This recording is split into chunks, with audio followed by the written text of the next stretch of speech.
Kia ora and welcome to another episode of the Niche Cast. This is your boy, the Diggity Doodah Doc, Mr. Peptide Panther, Mr. Rua Slippers, two slippers on 2 feet, and we are here to chat through a bunch of Kiwi sporting matters with the Wobbly Wildcard. We have just recorded our pre-Niche Cast warm-up kōrero, which we record each week for our patrons, so jam that if you wanna. And Patreon is the best way to support the Niche Case, so that's why we do little things for the patrons. Otherwise, couple of ears, couple of eyeballs on the website, all that good stuff is honkadori as well. We have a bunch of writing on the website that you can check out. There's a thing about Kane Williamson. There's a thing about the cricket bats the Blackcaps are using. There's the weekly Premiership football wrap. And at this time of the week, there is also Flying Kiwis. There's also the Women's Premiership wrap as well. There's also women's cricket happening at the moment. So it's kind of cricket and football focused at this juncture, which is just what happens. The seasons, they come and go. We deliver a email on Mondays and Fridays for a couple of extra bits and pieces. And today, as I said, it's all pretty much cricket and football, as those are the big things happening in our little world of sport. Wildcard, kia ora to yourself. The situation I want to throw up to you to start this podcast is watching the Auckland City versus Team Wellington game. I think the Team Wellington centre-back, Mata, lost his boot. And then he played on for a couple of minutes, and Hamish Watson then picked up his boot, and the ball came to Hamish Watson. So Hamish Watson was holding his teammate's boot, and he trapped the ball and passed the ball, and it was something that I've never seen before. And that reminded me of last season when a dog took a shit on the field. So you'd know better than I do the crazy little situations that the Premiership, the New Zealand Premiership, the New Zealand Football Premiership can throw up. But as someone from the outside perspective looking in, I mean, 2 seasons and I've seen a dog take a shit on the field and a striker holding his centre-back's boot while playing football. Those are 2 things I never thought I'd see on TV, because I watched both of those games on the telly. And I've seen them. So, to be honest, I don't know what else sport can offer me, because I've just witnessed 2 of the coolest things going around. So, yeah, hello, and how are you? Yeah, doing great, especially with that memory of Hamish Watson running back and getting the ball with a 3rd boot in his hand, and it was on his way to deliver it back to Ben Mata, and then he just sort of the ball came to him, and he's like, well, I can't not win the ball here. Incredible scenes, and it's classic Kiwi Premiership. Basically, is one of those I had a list of them. I'm trying to remember them off my head. There was one season where there was just a bunch of the stuff that happened, and I was going to write an article about it. I don't know that I ever did, but I did have a list on some of the wilder things. This was back when Declan Edge was involved, and he was tweeting up a storm all the time with his emoji madness. I remember there was a time that season where, you know how they have little dugouts on the side, which are weird little precautions. I've played in game, I remember a game earlier in the season just at my own local club level where I was standing up and I got told you can't stand up on the bench, you got to sit down. Another one where I was trying to warm up behind the bench, and they're like, you either got to go over there to warm up, or you got to come and sit on a seat. You can't be. I don't know why they have weird rules about those kind of things. But there was one where a Southern United game was being live streamed, and there was they used a tent, a gazebo type tent, for the things, and it just blew away in the wind and went flying away. I remember that happening. There's a few of these. They happen all the time, and the fact that that little dog, it was a tiny little thing as well, like ran onto Medill's farm and just like took a dump, and then from memory, I think Adam Mitchell had to go and grab like a doggy bag and clean it up. The fact that was a televised game as well is just incredible. It's one of the things where I hope because there are enormous shakeups coming to the Premiership from next year onwards. They're moving back to the club model, which basically means that clubs like Auckland City, Team Wellington, won't exist anymore. Like, they will cease to exist at the end of the season. There's a big asterisk on that, being that Auckland City are very, very closely aligned to Central United, and Team Wellington to Miramar Rangers to a slightly lesser degree, but still, like, they both share the home grounds. They're going to share the majority of fans, most of the players, not all, but most. So it's not complete, like, dissolution, but it is going to be an extremely different looking thing, and I will write about that later this week, but it's just honestly taken me a little while to get my head around it, specifically over whether I think this is an improvement or not. Like, there's areas in which it is and areas which I'm quite either confused or disappointed in, so I just taken a bit of time to figure that one out. But I hope we still keep that kind of like humble excellence, or whatever you'd call it, that we've had from like moments like that, where you're not going to see that in a Premier League game. I mean, the closest you'll get is like, I remember a cat ran onto a field in an NFL game a year or two ago, and it was an amazing scene. There was a squirrel that ran onto a baseball game one time recently. Like, those kind of things you'll see a little, but like, not a dog who's going to wander on and like actually walk around and like find a spot, do its little business, wander off, and then a player having to clear. Like, there's a kind of humble grassroots nature to that, which is, some people would call it like desperately unprofessional, but I think it actually adds to the competition in its own way. I hope we just don't lose that kind of thing when we get the new Premiership from next year on. Oh, it's what makes New Zealand sport, is stuff like that happening. We'll get into like specifics to your kind of weekly update on just players and teams that are catching your eye across the men and women's, but do you want to just speak on the ideas you're rolling through now with regards to the change in structure of the tournament? The one thing I would say to kind of set it up is that at some point you need consistency in the competition, because the fans and like what we do, you cannot, like, yes, you can engage in a new competition, like that is possible, but you get to a point of the best engagement when something is repeated at a high level or a good enough level over and over again, and that's where you build and deepen your engagement. So this isn't just a note for football. Like, throughout New Zealand, sports organizations keep on revamping their domestic competition. And my perspective is, yeah, like, always look to find a more efficient, a better way of doing things, but there's not much thought gone into, like, how do we just serve up, like, so our fans, our sponsors, our, just the stakeholders, the people who, our audience base, our consumers, they know each year there is going to be this product delivered in this way, and that helps them engage at a deeper level. Because I'm off the top of my head, I'm thinking about like hockey. Hockey's every few years the national tournament has a slightly different look to it, and it makes it harder to follow when you're like, there's different teams, and there's different makeup of teams, and there's different regional structures, and there's different this and that, and the rules have changed, and now you can do this and all that.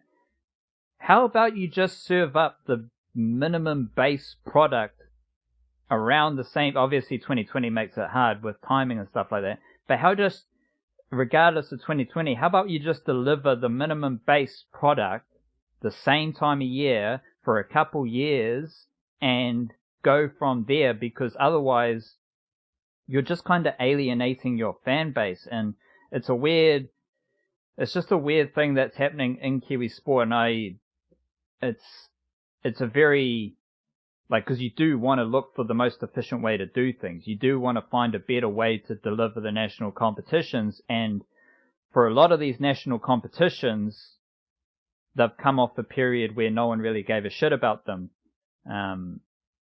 Not too deep in the history, because the deeper you go into history, the more people care about domestic sport and national competitions. But maybe over the last 15 years, that's kind of fallen away, as just like growth has meant a growth mindset, and those type of ideals has just created more and more and more. We need more, and we need to do this, and we need to do that. And it's just like, how about you just focus on delivering your competition in the same way for a consistent period of time, so we as the audience can really identify with what's happening, and we can engage in it, and we can just feel better about this competition, as opposed to always changing the timing, the structure, the playing base, and all those things that just make it a bit tricky. Yeah. Yeah, exactly. This is why I'm having trouble with it, because I think in its essence, the sort of like franchise type, almost Super Rugby sort of model that the Premiership has aspired to be is probably the best way to do this thing.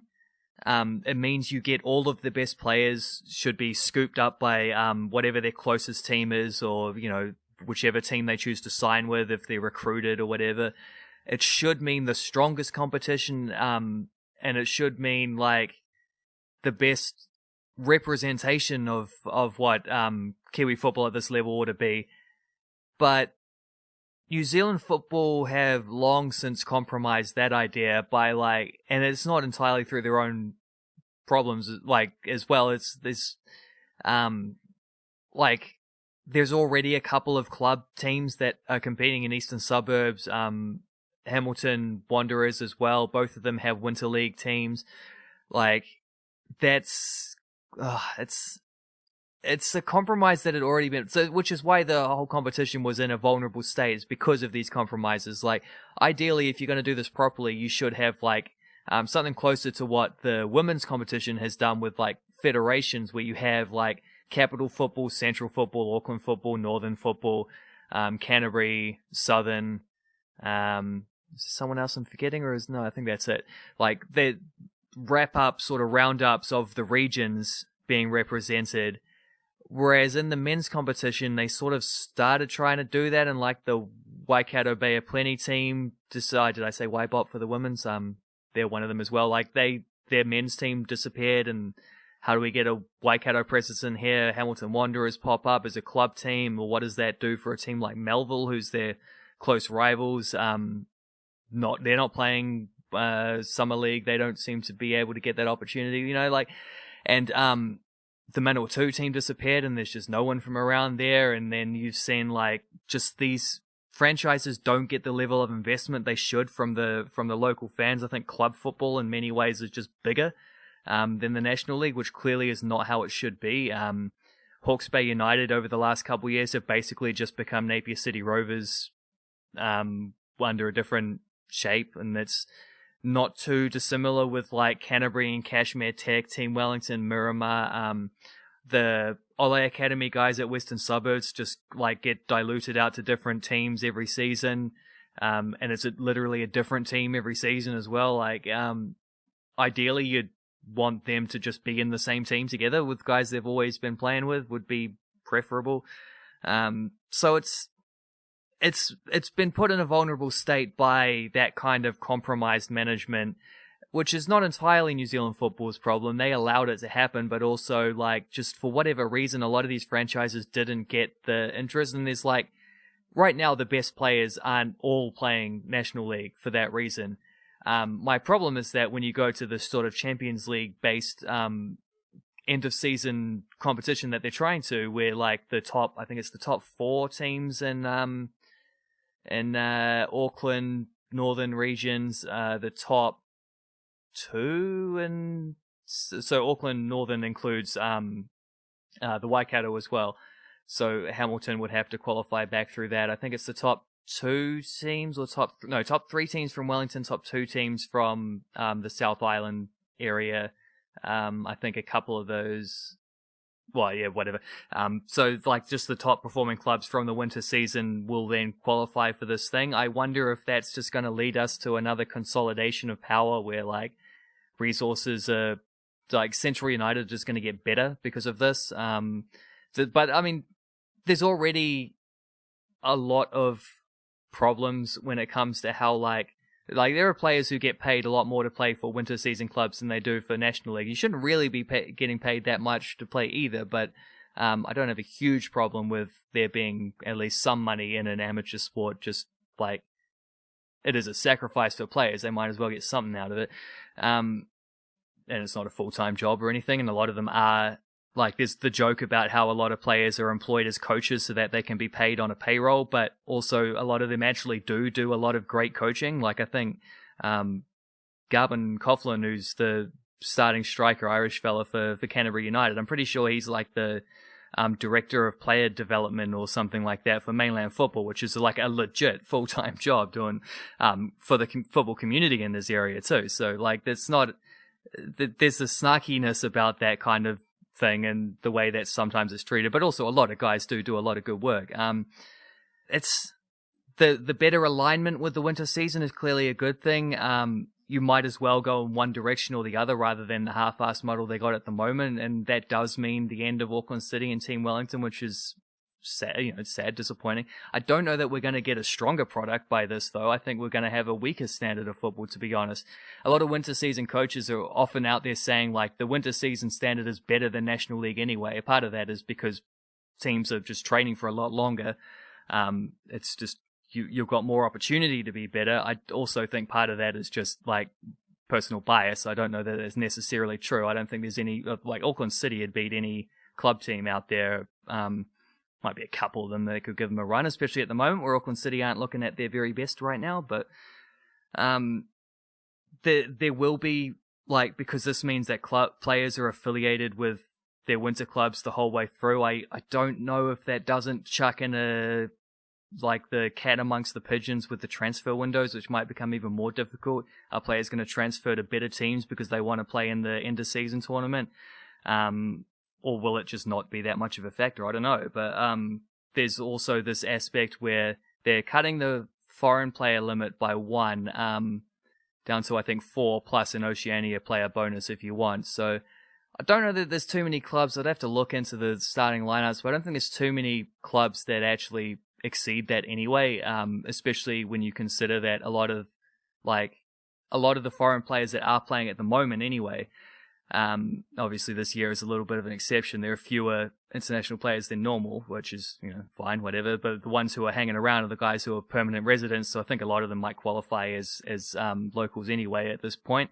So I don't know that that's much of a factor. The idea that you have to pick 2 under 20 players in a starting lineup, though, for this competition, I think is a problem. I understand the idea about player development, and there's clearly like a massive focus. It's the focus of this competition moving forward, as they want it to be better producing the next caliber, like the next tier of top caliber Kiwi footballers. My counter argument is that it's already doing that, and I think by you want players to be picking under 20 base players in their team, sure, but forcing them to, I don't think actually helps. I think that's more of a hindrance than a help. I don't mind that Auckland City don't pick under 20 players because they've got a really strong team and I enjoy watching them. I don't think that should be a enforced thing. It's a bit like when people moan about the mask wearing thing at the moment. It's like, my personal belief is that you can't force people to wear masks. It's also my personal belief that everybody should want to, because it's like the responsible thing to do. It's just tricky when you start like telling people that they have to. I think that's a little bit of I don't know.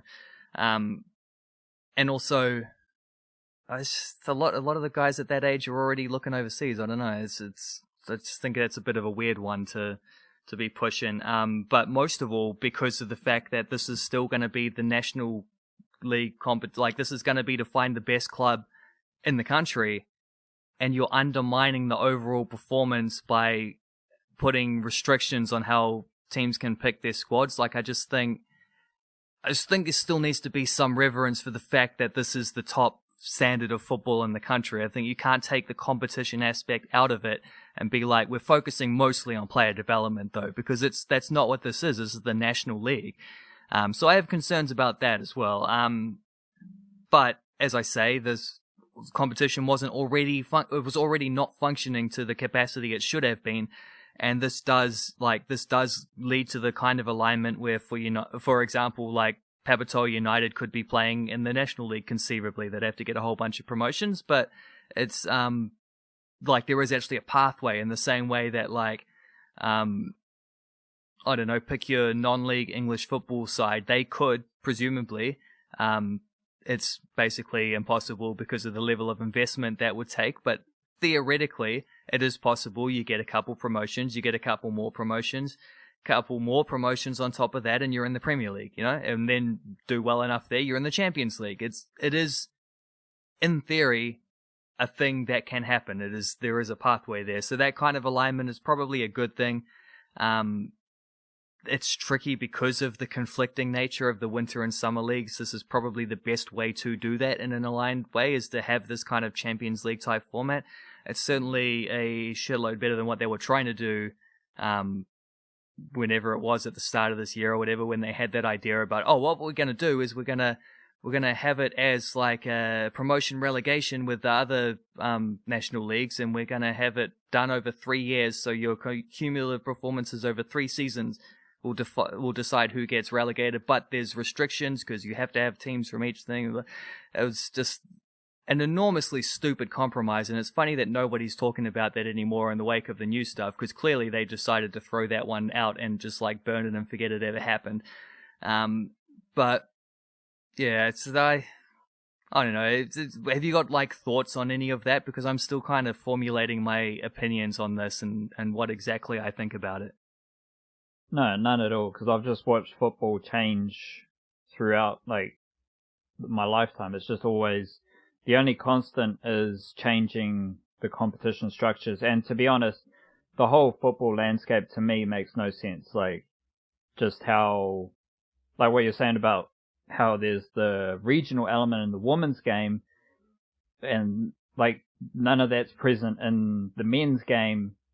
And just trying to figure out like how this dude arrived to play at this team, and what pipelines, and like none of that really, from my perspective, is overly like easy to observe or interpret when you compare it to other sports where, like just again with the hockey example, or even like rugby, like you're a young player, you come up, you represent Auckland. And that's where you get your opportunity, like maybe like cricket as well. Like it's just regional based, and then if you're not getting a crack in Auckland, you can go somewhere else. Or if you're surplus to requirements here, there's an opportunity over there, or there's a greater opportunity there, and you're going to have to like make a tough decision to leave your regional base. All that stuff is easy to follow. I'm not saying it's better or worse. I'm just saying from an outside perspective, it's just a bit more clean cut. And so if you're asking me about any like opinions on football, I can't have any because I can't see through the clutter. I can't figure out how the mechanisms of football operate. It just seems like, as you've dubbed it, there's the winter group, and that's like one aspect of Kiwi football. And then you've got this summer thing where random jokers just pop up for any team, and there's not necessarily like an affinity to that team based on region. It's just that's the team that has been tasked with representing your vague region, even though what you just told me, that team might be your rival during the winter campaign. Like, if you're in Auckland and you're not with one of the big clubs in Auckland, you're going to look at Auckland City based on like who they are and who they represent in the winter footballing context. Like, I know Auckland City isn't a winter football club, but during the winter bit, there is like connection with Central United or whatever. So it's like, if you're from Auckland, you've got Auckland City or Waitakere, and they represent two things that many Aucklanders don't want to connect with at all, but those are the teams from Auckland. Just like the whole thing makes no sense, so it's hard for me to critique it, or celebrate it or offer any insights because I can't figure it out, you know?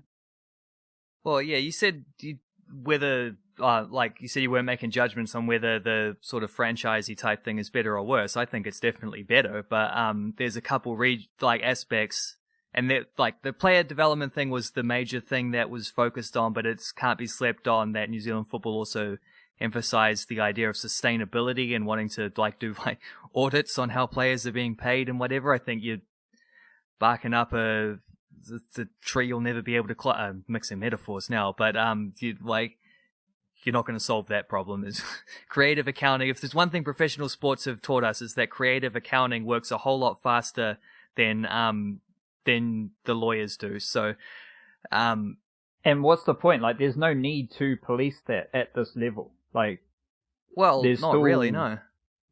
There's still regional pride. There's still elements that are going to spread talent across the landscape outside of money. Like, for any amateur or semi-amateur sport, there is no need to police the financial elements of those sports because there's like a self-policing element. Like, if there's a club that's paying all their players a lot more money, well, self-policing means that everyone fucking hates that club. If there's a team who have the best talent based purely on their financial situation, everyone in that sport is aware of it, and that is creating a bias or something else against that team. It's self-policing. Like, you don't need to have any input on that, because if you want to pay a player, cool, do that, but you're giving up some maybe team building stuff. Like, it's never just, oh my god, we're paying the most players, we're paying them the most money, we're the best team.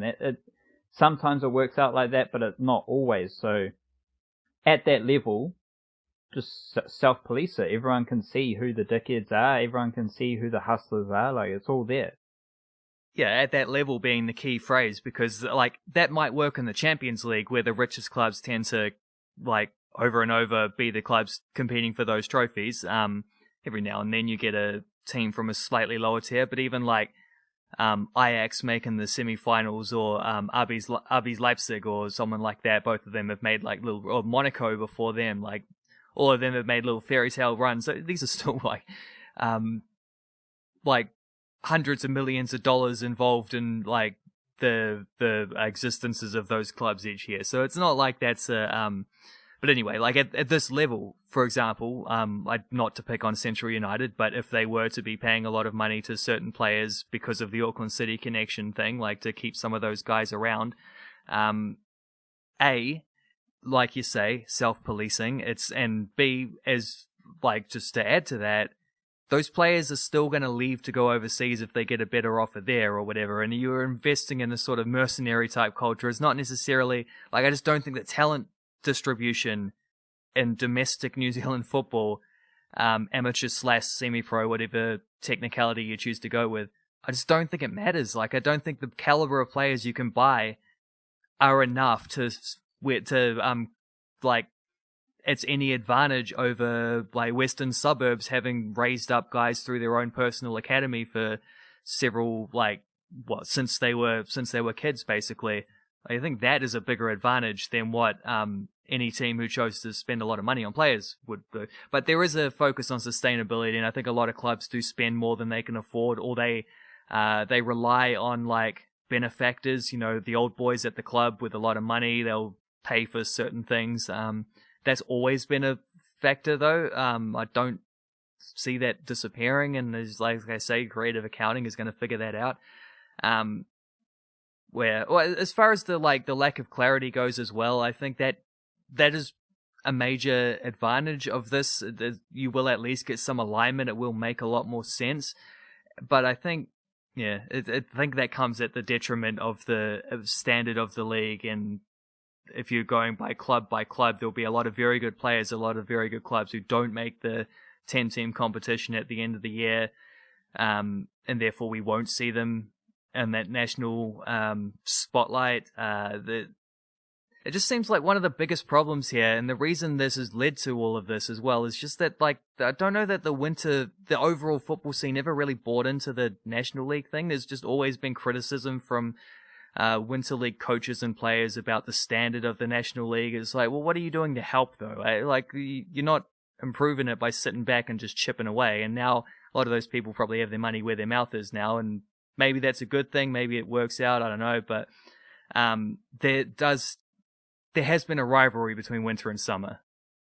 Yeah, and I think that's part of a wider football observation. So again, it's an outside perspective looking in. It's along the lines of my key footballing insights is tough guys in football, where football is quite clearly not a tough sport. Not because of like the sport, just because of how people act within the sport. Like, it can't be a tough sport when grown men are conducting themselves as they do on a football field. Whether that is getting up in the face of another grown man who's the referee, like, there's nothing tough about that, nor is there anything tough about rolling around on the floor laughing. But then, in the same instance, you are going to get some footballer who thinks he's, Terry Toughnuts. And it's like, bro, nothing about football is tough, so what are you up to? So it's along those lines. Bear with me. Football, maybe this is a New Zealand football thing, because obviously we've talked about the English accent and the power of the English accent in New Zealand football. But there's also this bit where it's like, no one in New Zealand football really is just accepting of football in New Zealand. It's all about how can we do things to resemble countries that are greater, like have far greater footballing presences. And it's some of this is similar to the USA, because everyone in the USA is like, we've talked about this before as well. It's like they want football in the USA to be like football in around the world or in England, and they want to be able to sing and do stuff in the stands. They want the same vibe that they get from consuming football overseas. And that's the same in New Zealand. They want to create like environments that suit. And what you're saying now about the competition restructure, I'm thinking, you've mentioned the Champions League a few times, and it does seem like there is that vibe of like trying to create. We've got the Chatham Cup, which is meant to be like the FA Cup, and the fact that that is still the cornerstone of New Zealand football is a small example of this, because it's quite clearly trying to be the FA Cup. So and then you've got the Champions League, and now the restructuring of the Premiership seems more in tune with an FA Cup style, where in theory, any club team could climb to the top of their regional competition, and that way climb through the top of the Premiership. So it's like it just seems like football in New Zealand is so desperate to bring in these elements from what they love about football around the world. And that is evident in the English accent stuff. It is evident in competition structure. It is evident in playing style and just how people conduct themselves. Like, managers wear the same fucking clothes that managers of football wear overseas. You know, they all wear the same little get-up. Everyone just wants to be how they see football overseas. And it's like, I just observed that, and I'm thinking, I don't know, like, is there a way where it's just football in New Zealand can just be comfortable with football in New Zealand? Like, it's a massive sport in New Zealand for starters. We both know that. It is hugely popular. So even how people view the Premiership, football fans in New Zealand, half of them give a shit about the Premiership, and half of that so a quarter of all football fans in New Zealand are truly invested in the Premiership. Everyone else doesn't give a shit because they're looking overseas. They're such good football fans that they don't care about football in New Zealand. We see it with the Wellington Phoenix.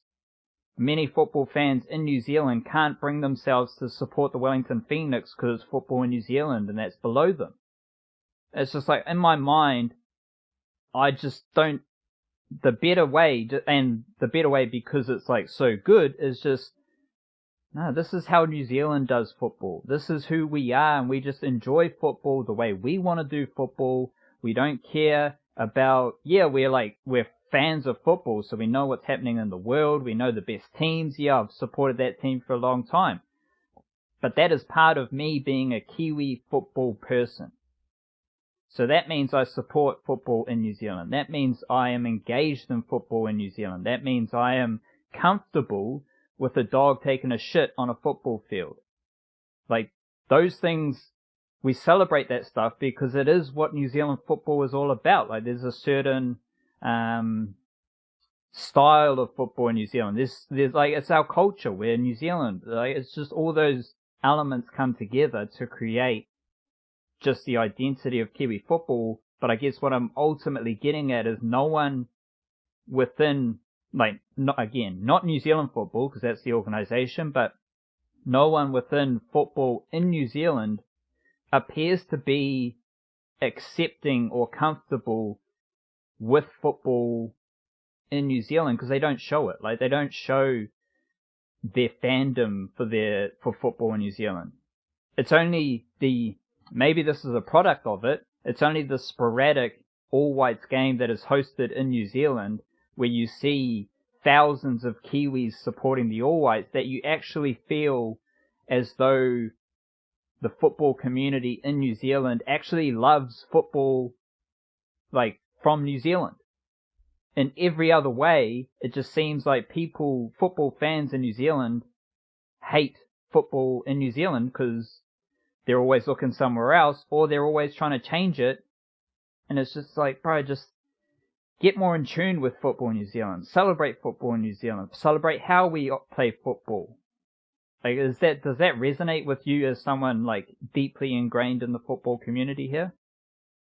Yeah, absolutely. Like, just for the listener right now, that sound you can hear is the sound of a hammer hitting a nail on the head, basically. Like, that, it's, regardless of what the format is, and hopefully, like, you mentioned the Chatham Cup is a nice one, because I think the Chatham Cup is about the most wholesome aspect of domestic football in the country, and hopefully this competition, because you're going to see the same clubs involved at the back end of both, like, hopefully this new Champions League style Premiership will latch on to some of that, and it'll be like, actually, come to think of it, it'd be quite cool as well if they had, like, the old at the start of the next year they do the English thing of the Community Shield type, like cup winner versus league winner would be a fun little addition to the calendar. But regardless of whatever the format is going to be, and there are always a lot of people yapping away, and like the Terry Toughnuts that you mentioned, it's always notable when you see those guys playing that they're not the good players. Like, they've become the tough guys out of necessity because they can't do the cool stuff on the field, you know? It's when you think of it from that aspect and realize it's survival instinct, it becomes less of an intimidation factor and more of like a sympathetic thing. And you don't actually see a lot of that in the Premiership anymore these days. You don't see, like, not to take shots at Ben Sigmund because he was the best version of this kind of guy.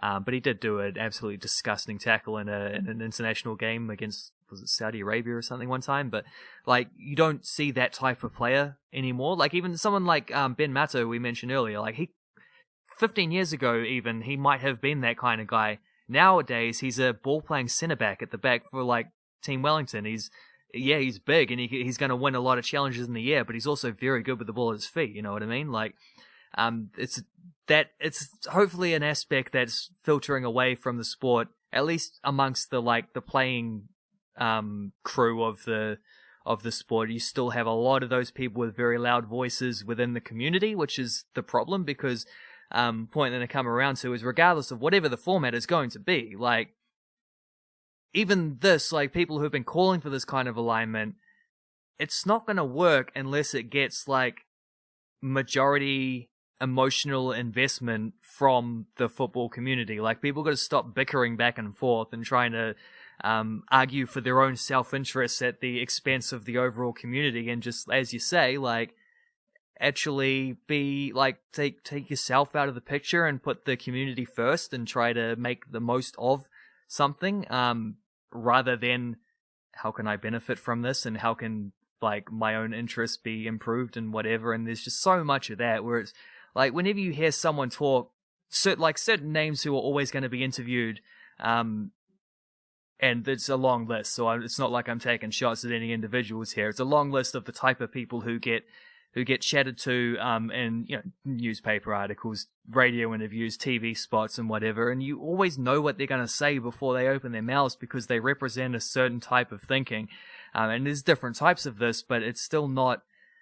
It's not the unity that the football community should have, because this could actually be the biggest sport in the country behind rugby if it had like that kind of like the alignment works in a few different ways. There's structural alignment, but there also has to be community alignment. And if that's not happening, like it's not going to happen unless people actually want to commit to something. And if they don't, then regardless of whatever the competition looks like, it's not going to work any better than the last version of it.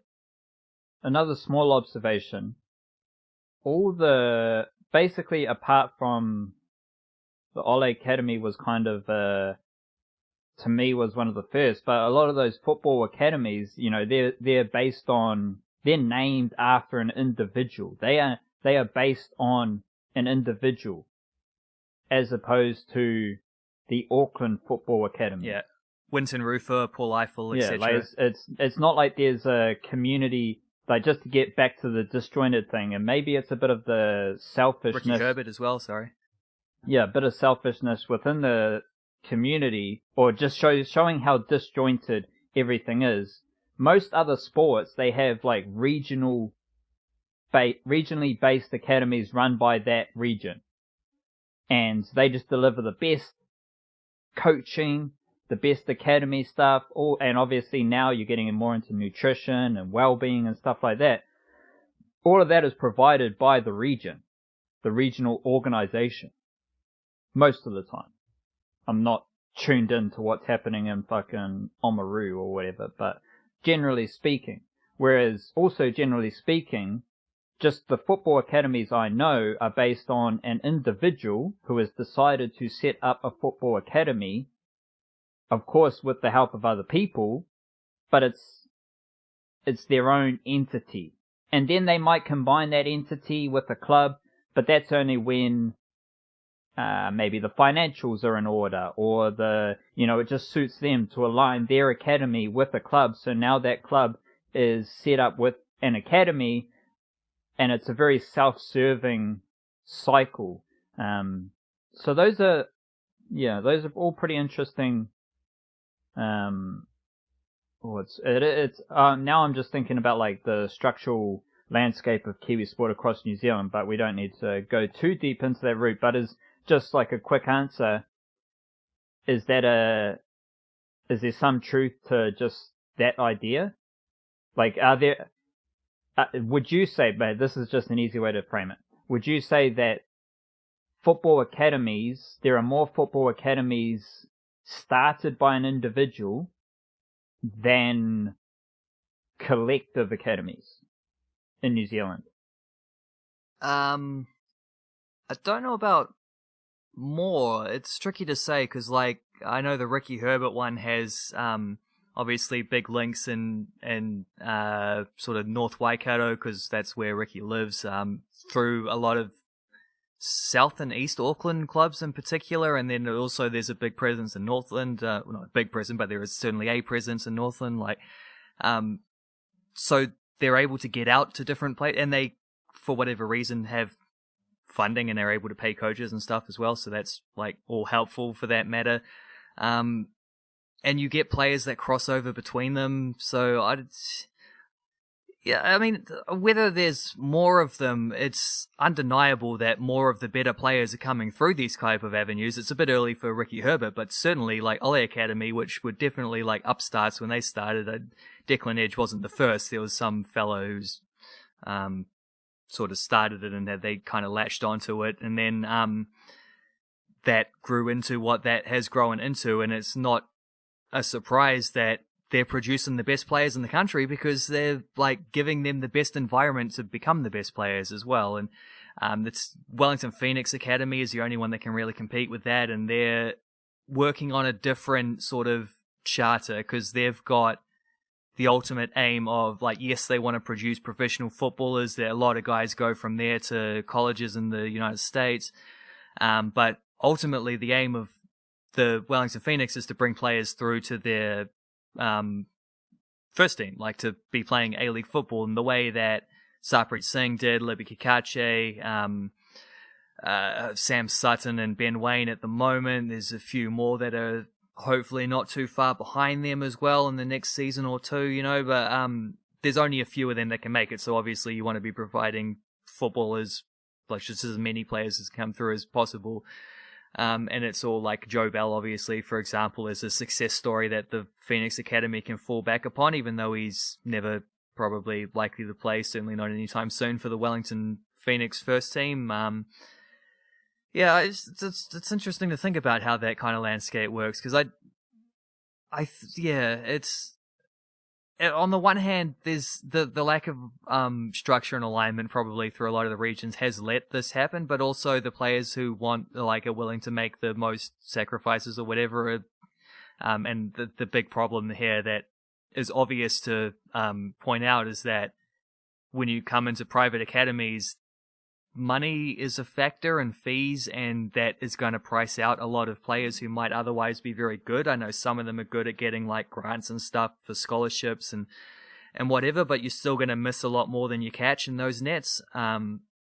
So it's, that is a concern, but I also think those private academies are just producing better players. So I don't know that, like, your question is probably leading at an accurate representation, but I also don't know that that's necessarily the worst thing. Like, ultimately, if we're talking about player development, I think you'd rather be at Ole Academy than like YBOP football or, you know, whatever.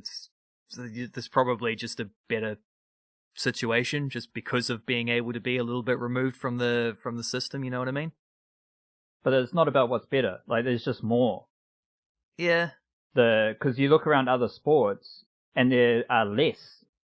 So football is, I believe, is quite unique in New Zealand because a lot of the academies are independent of the infrastructure. Yeah, yeah.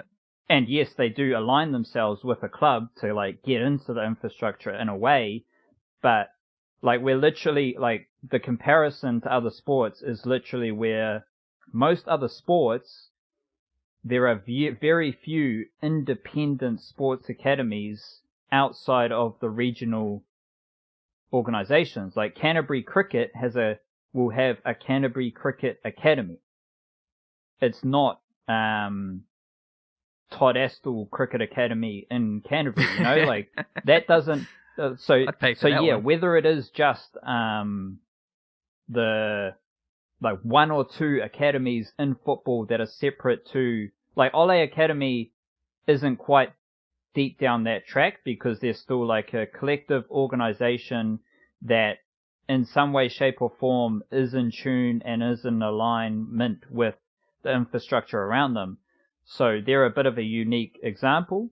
But it's like in football, there is at least a culture of independent academies driven by an individual.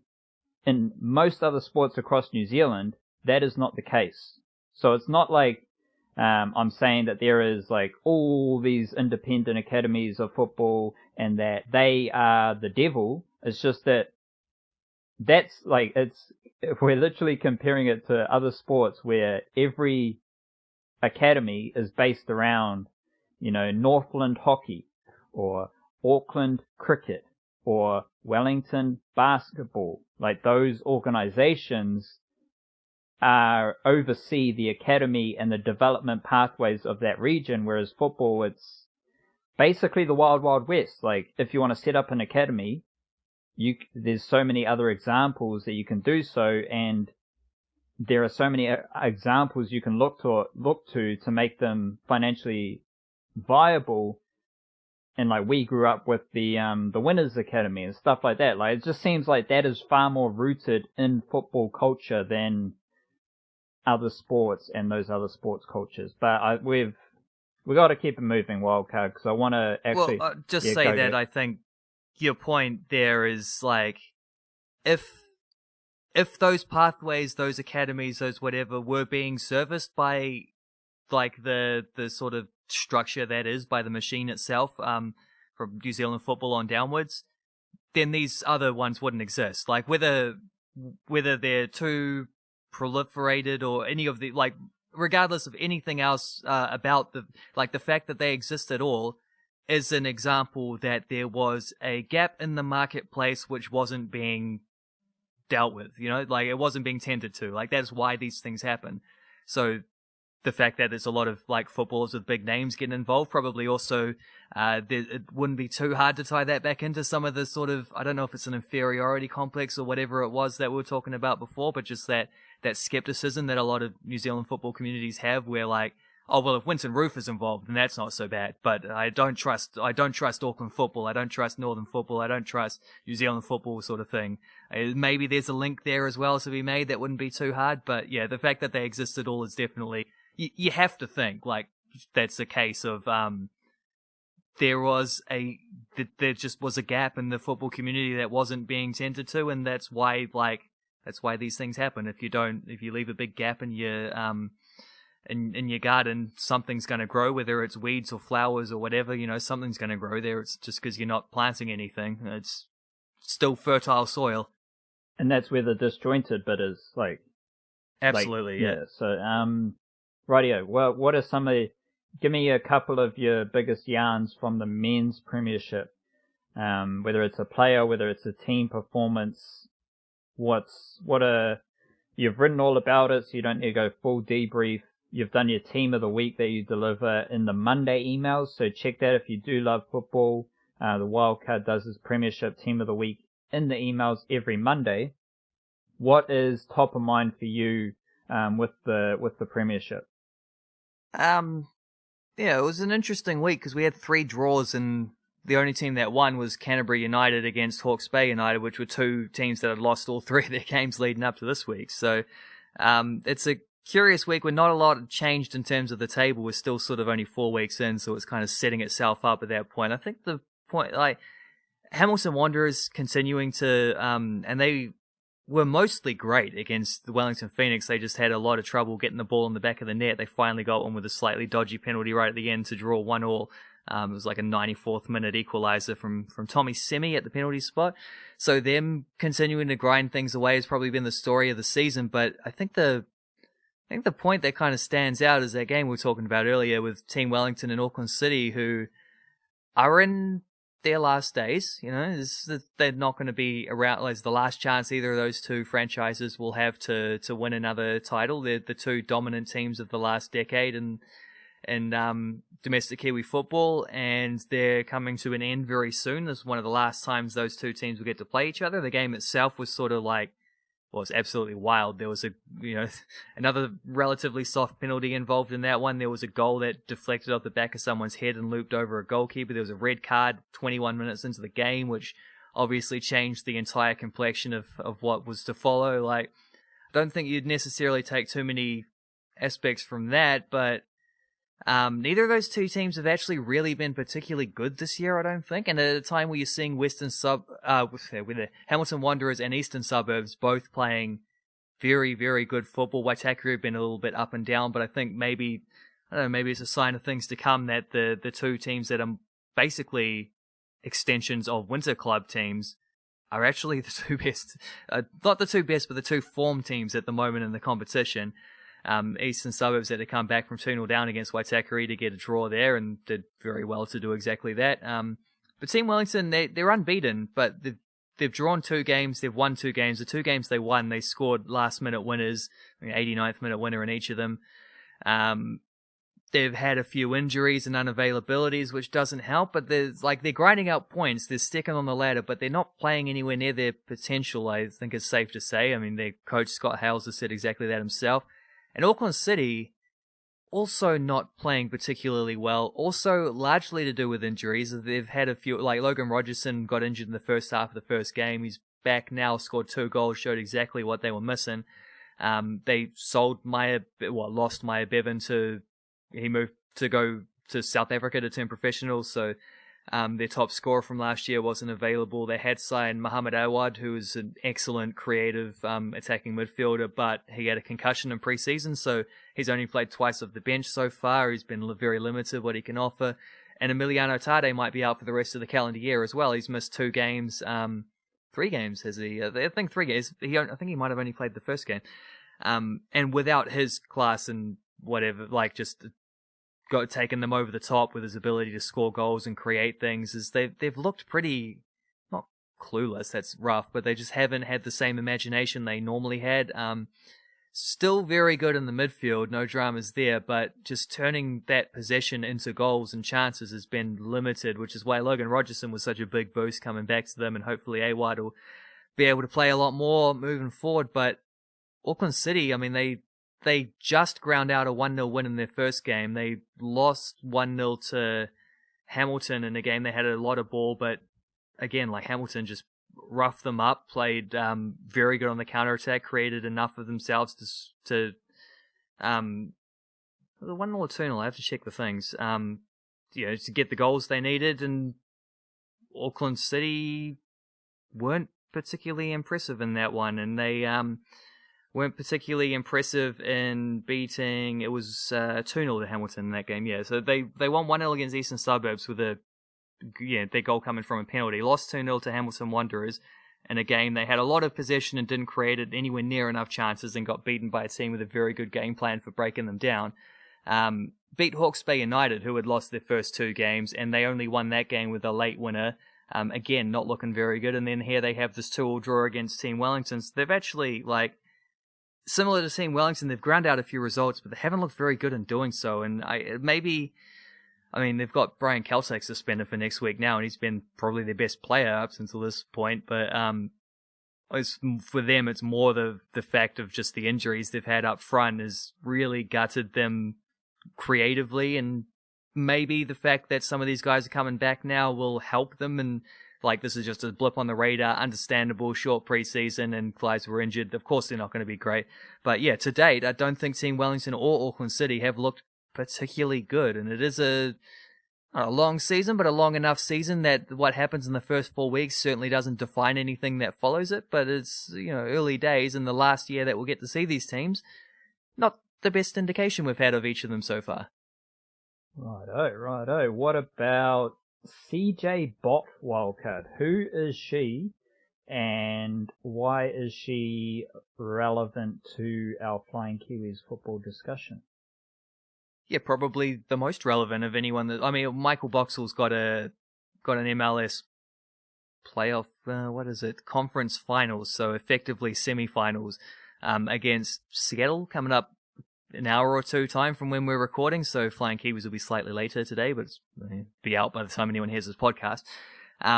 That's also extremely relevant for what's happening this week, but I can't talk about a game that hasn't happened yet, so CJ Bott is certainly the other one, first equal on that list. She's, people know who CJ Bott is at this point. She's been a regular Football Fern presence, fullback. She did get injured at the last World Cup, so she didn't play. I think she got injured in the second game or the first game. I can't remember. Broke her wrist, blocking a shot sort of awkwardly. It was one of them sort of fluky injuries.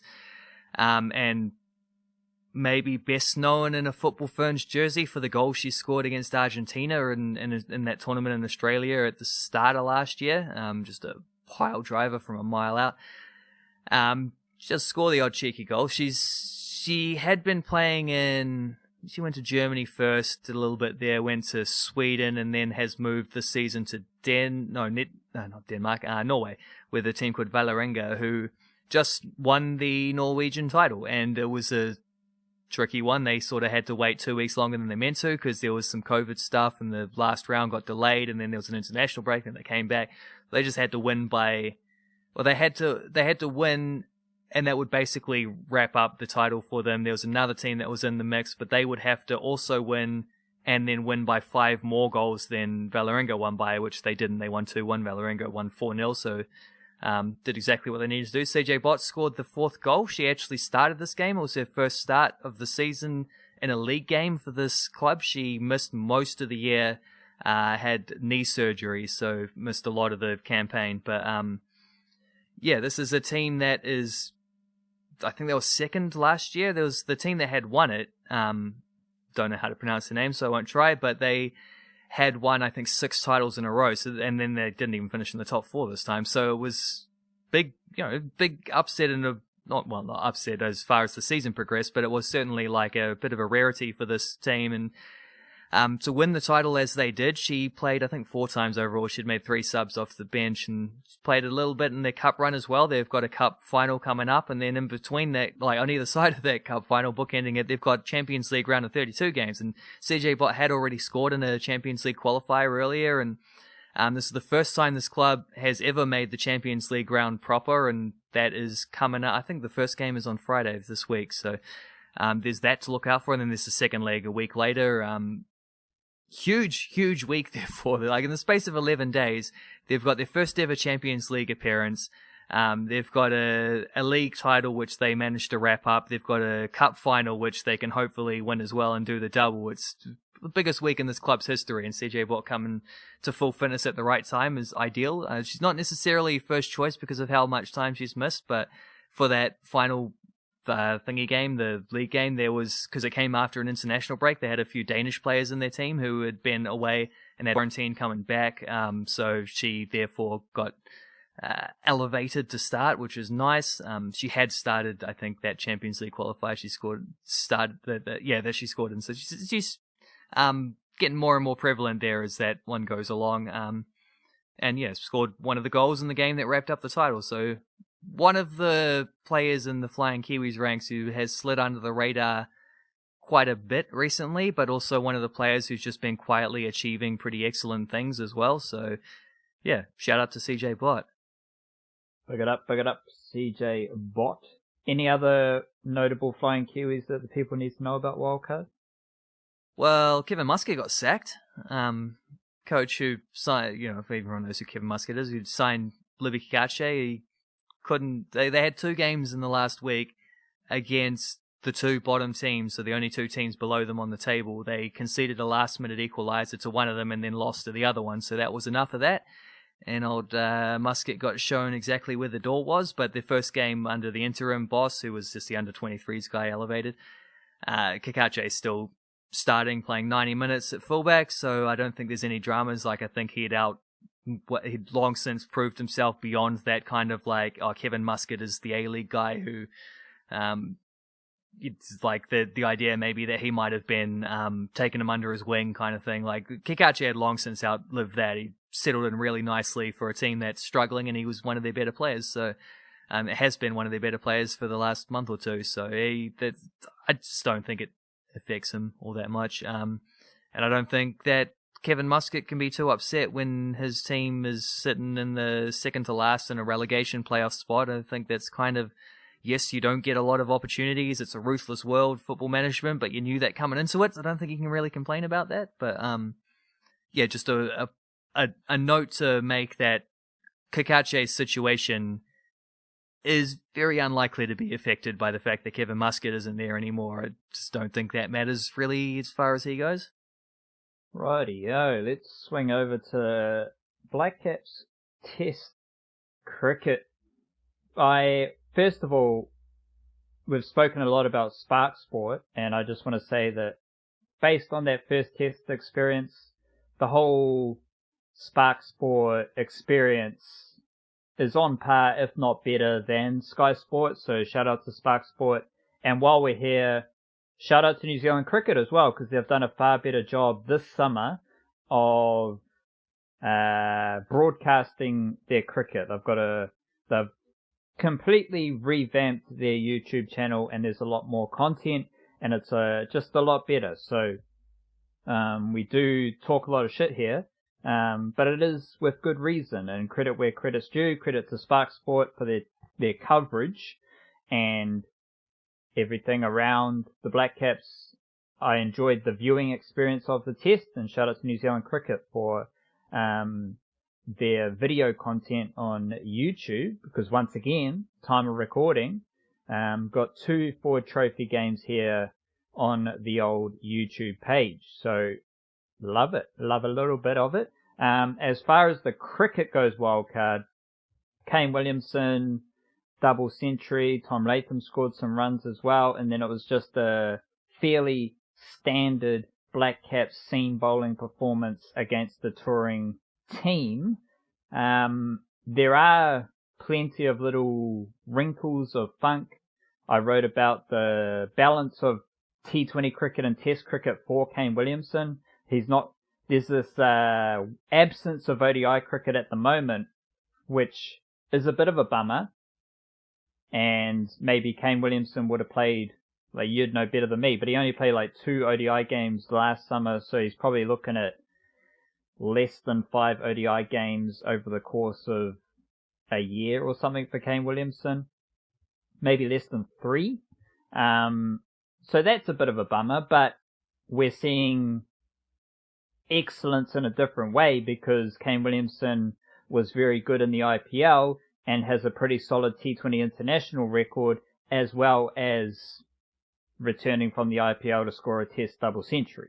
Like, that's just a different wrinkle of appreciating Kane Williamson that I've been tuned into. Same goes for Trent Boult. Trent Boult didn't take big wickets in that first Test, but he was like solid and he bowled pretty well, and it's the same juxtaposition and combination. Like, you've got two formats that are at the opposite ends of the spectrum.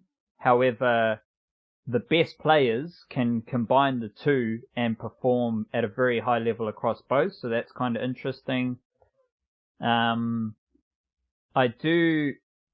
don't know the personnel for the second Test wildcard, but maybe, like, we can get into gushing about Kane Williamson or Tom Latham. Like, all that stuff's there. I just kind of like, I don't know about you, but like the historical stuff, like the best, where these players rank on the runs and the wickets and how they fit into the greatest ever, like, I understand why that is taking place, but I also know that Kane Williamson's like automatically going to finish as New Zealand's best batsman ever by the time his career ends. So it's kind of just like ticking off the boxes that everyone knows are going to get ticked off. So I don't find, like, it's mad respect to it. I just don't find it as like a interesting talking point. As far as the bowlers and their excellence goes, like, the ability to move the ball both ways is amazing. It's something that the Blackcaps bowlers do the best of, and they swing the ball into the batsman, Tim Southee away from the right-hander, Trent Boult into the right-hander, and vice versa. But then they've got those deliveries that they can angle or push across or just keep going, and it's a nightmare. Like, we're not just dealing with New Zealand conditions, swing and seam, we're dealing with that and bowlers who can move the ball both ways. Kyle Jamieson does it as well. He must just change his wrist position slightly or just some sort of tweak, because this is a very long Blackcaps Test introduction wildcard, and I keep throwing it to you, but I eventually will throw it to you for real. Kyle Jamieson's hat-trick in the Plunket Shield, massive hooping in swinger. And then we saw that against the West Indies as well. So it's kind of like the best performers in this Test, it's kind of just like, oh my god, those dudes are amazing. So I don't know if that's like an interesting conversation, unless we want to like talk about the intricacies and moving the ball both ways. That'll be cool as well. My kind of weird, funky takeaway from this Test flows on from that, because the Blackcaps won this Test on the back of Tom Latham runs, Kane Williamson runs, wickets for Boult, Wagner, Southee, varying degrees obviously, and Kyle Jamieson. Now that is the same Blackcaps recipe that has made the Blackcaps a nightmare to face in Aotearoa. But this was a very different Test team. So it's a different team, same result, and it's the same result built upon the same excellence from the same players. I chuck Kyle Jamieson into the bowling group because the bowling group has the individual excellence of 3 of Aotearoa's greatest seamers to ever exist. Kyle Jamieson's not there yet, but he fits into a bowling group who do what they do in Aotearoa. The players who are different didn't do anything. So I've got this idea of like different team, same result. However, it comes with all these little weird notes, like the same result is because the same players, the best players, performed as they have done, and the different team bit is built upon Will Young, Tom Blundell dropping down the order, and Daryl Mitchell, but they didn't really do too much to impact the result and thus impact the different team element. I'm confusing myself as I say all this. That all might change really quickly because BJ Watling might come straight back in. But the first thing here, Wildcard, that I'd like your thoughts on is we know, because I've documented it, last summer was the summer of transformation, transition, and this summer has doubled down on that vibe. It's amplified it to the point where the first test team, after the T20 series, which we talked a lot about, completely different T20 batting lineup, the first test team suddenly had Will Young opening, Daryl Mitchell in the middle order, Tom Blundell as the wicketkeeper batsman. You were correct because Blundell batted ahead of Mitchell. In our previous podcast, I said that Mitchell would bat ahead of Watling. So different, again, it's that example kind of sums it up because it's different people, but the same thing. Did you feel like that was a weakened Blackcaps team? Because I certainly did not. And I felt like it was maybe a pivot. Like you can't say it's a better Blackcaps team when Will Young, Daryl Mitchell and Tom Blundell didn't really do too much. But I certainly didn't feel like that Blackcaps team was a drop-off from Blundell opening, Colin de Grandhomme and BJ Watling in the middle order. You know, like it just felt like the same team, but there were some real low-key major changes in the first 11. So it's a bit of the whole thing is a really interesting reflection of where Blackcaps cricket is at right now. Yeah, it really is. I thought, I mean, BJ Watling has made a habit of batting at 6 in the last couple years, so I certainly expected him to, like when we recorded, we thought that he was going to play. It was before they broke the news about him being injured. So for sure, I thought he would bat against ahead of Daryl Mitchell, the same way he bats ahead of Colin de Grandhomme. However, when Tom Blundell came in, I actually would have flipped that. If I knew that, I would have thought Mitchell would have batted ahead of Blundell, but okay, whatever. So, let's be honest, didn't make a difference whatsoever by that point that either of them would have come in. Kane Williamson was also already on a very large score at such point on a bloody, like, you think how green that wicket was and how everyone was being like, oh, it's going to be a crucial toss or whatever. We lose the toss, get chucked into bat. Williamson scores his highest ever test score. Tom Latham gets 80 odd in a big setup innings, and the Blackcaps cruise to 500 plus and win by an innings and then some. Like, it's kind of crazy to think about it from that aspect. The West Indies didn't bowl particularly well.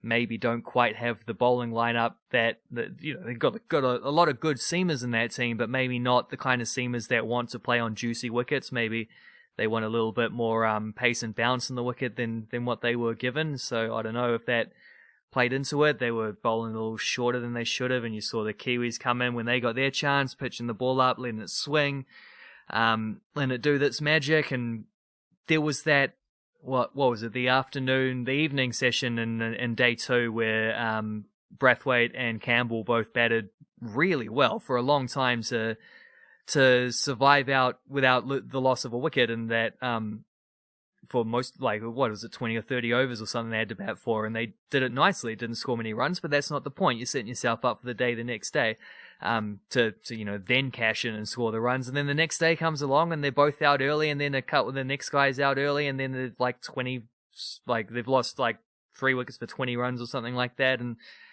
from that point on, it just felt like an inevitability. Because it was an inevitability. Like, the Blackcaps weren't going to lose from that point. The West Indies had to get some, like, top order runs in order to match, like, at least to drag the test out into when they just couldn't. They couldn't handle what the Blackcaps bowlers threw up, and it was quite relentless what those top four did. And this is an aspect that I'm very curious about now when we see some other players come, like if de Grandhomme won't be playing the next test, but at some point we will actually want to pick a spinner. I don't know that it's necessary at this point in any home test, but certainly not the base and reserve. But at some point when they next play away from home, they might want to pick a spinner. But can you bring yourself to drop Kyle Jamieson, who looks absolutely excellent and also scored some runs?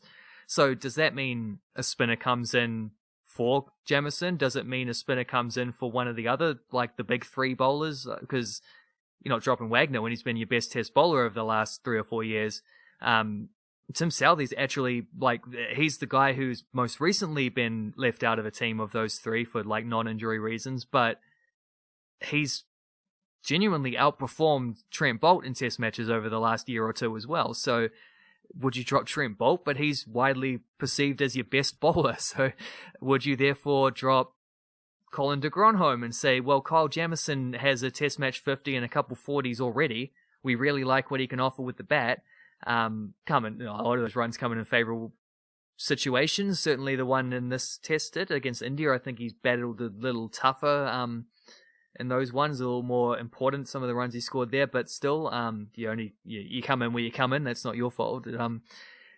Do you say he can bat maybe at 7 is to be a bit of a stretch, but it depends who you pick as your spinner, actually, because if you wanted to go back to Santner and say he bats at 7, Jamieson bats 8, okay, and then you don't pick de Grandhomme, and de Grandhomme's done nothing wrong, he just got an untimely injury.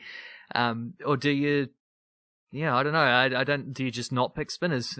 Do you drop a batter somewhere along the way? Is Henry Nicholls a little bit vulnerable at the moment?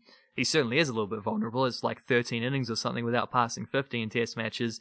And Devon Conway is definitely breathing down everyone's neck at the moment. So that's an issue. But I mean, as you say, like, there are performance-based things we can talk about, is like, as far as where does de Grandhomme come back into it? Where does the spinner come back into it? Is Henry Nicholls in danger? Will Tom Blundell come back into open? Presumably he will, if Watling is back in the team. Was Blundell settled in a test opening role? Is Will Young gonna, like, when's his next opportunity coming around? There are a lot of these things we can talk about it, but the fact is that the Blackcaps' best players are so dominant. Latham, Williamson, didn't get a lot of Ross Taylor in this game. We got, what did he get, 30 odd? Looked good until he suddenly got out early in the next day. Early on day 2, I think it was. So it goes, and not everyone's going to score every run all the time, but Taylor is normally a part of that pack who are delivering for the Blackcaps. And then the 3 bowlers now, plus, I know he's only played about 3 tests, but I'm finding it hard not to include Kyle Jamieson as like an auxiliary member of that big 3 now, because yes, small sample size, yes, only played in New Zealand where things are very much preferable for him, but in terms of what we have had of Kyle Jamieson, he's not bowled any worse than Wagner, Boult, Southey. In fact, he's bowled extremely well in partnership with all of them. Like, it's too early to anoint him as part of that, but he's right up there in terms of what he's actually done in terms of the performances. So I struggle to see how he's not in the Blackcaps' best 11 moving forward, and I think there are question marks that leads to, but overall it leads to a better test team, because I think he's done excellently. And when you have that core of players delivering runs, and I mean, having BJ Watling instead of Blundell in the middle order would have improved the batting, but it's not like they needed any more runs. They won by an innings and 120 odd or something like that. They were fine as far as runs went. So maybe that was an aspect of the team being weakened by one of the absences, but it didn't weaken the performance in any way. You've got good, reliable players who are going to deliver more often than not. You're going to win test matches more often than not. It's probably a good lesson to learn, or to not to learn. I think we all know this, but a good lesson to reinforce now and then, is especially in home conditions where things are that little bit more suitable. I think when you go away, we saw the Australians, for example, poke at a few weak spots in the Blackcaps team and really expose them, but and that's, the reason they were exposed is because the Blackcaps weren't able to get the same batting and bowling averages out of Williamson, Taylor, Bolt, Wagner, etc. in those games in Australia. So that's why everyone else got exposed. When your best players do well in Test matches, you tend to win, I think, is generally the way it goes. The crazy thing to say now would be, are we certain BJ Watling is better than Tom Blundell? Historically, yes. And based on what we know about the Blackcaps, that mana has a lot of value. And that's probably why you will see BJ Watling, when he's available, come straight back in.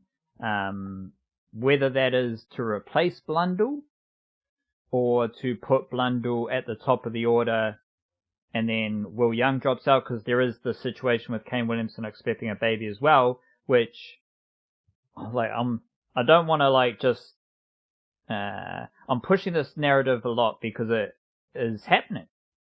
Like, if Kane Williamson misses a test, that's only, it's a small thing, but it's an escalation of the kerfuffle in the sense of taking a very settled Blackcaps group and adding a lot more moving parts to it.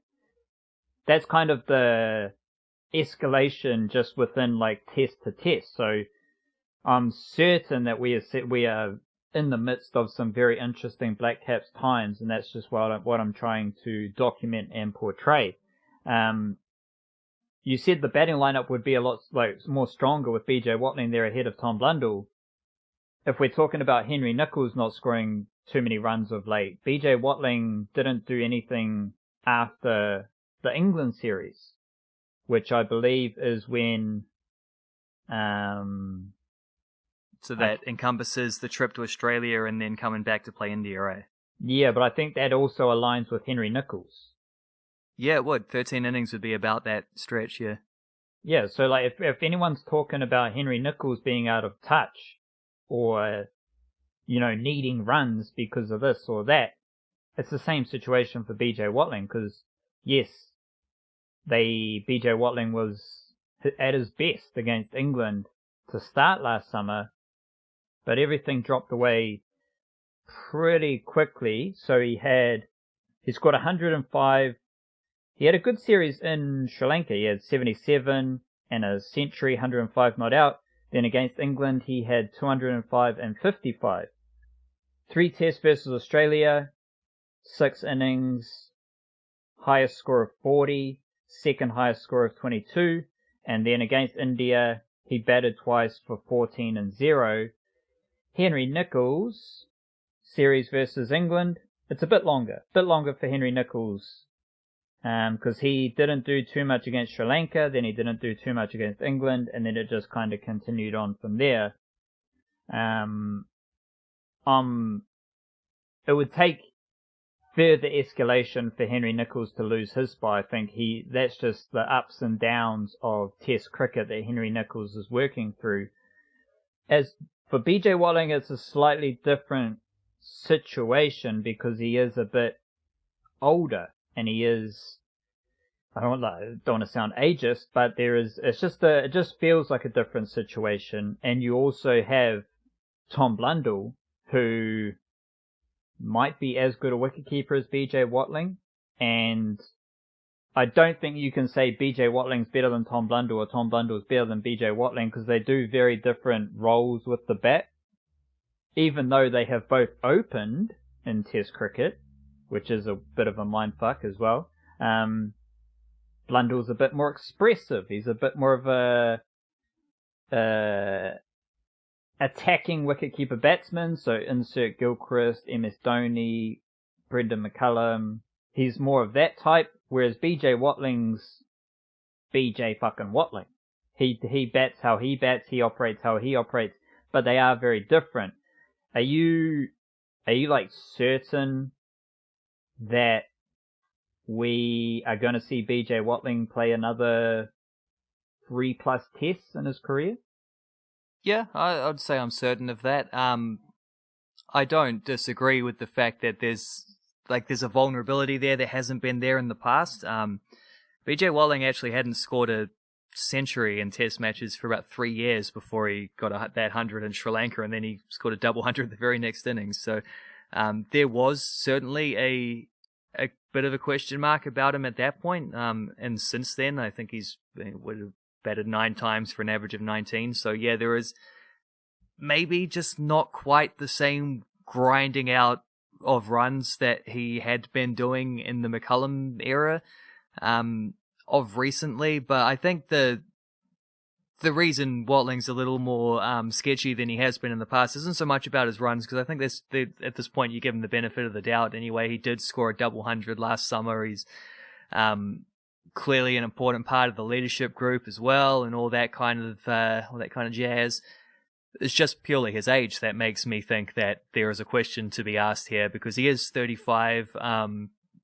He will, I would imagine, come back in for the rest of the summer and play every test that he's available for. I think it's after that point we start wondering, like, not so much about whether the Blackcaps would want to move on from him, but whether he wants to move on. I don't know. It's a weird one to think that he is like, he just seems like a guy who's been perpetually 31 or 32. Like, he just was that age when he's got a little baby face, but the way he bats is, he had grizzled veteran status about him basically as soon as he took the plunge into being a wicketkeeper in the lower order, as opposed to being like the opening batsman he began as. So it's strange to think of him as being, I guess he must be the oldest guy in the team now, eh? It's strange to think of that.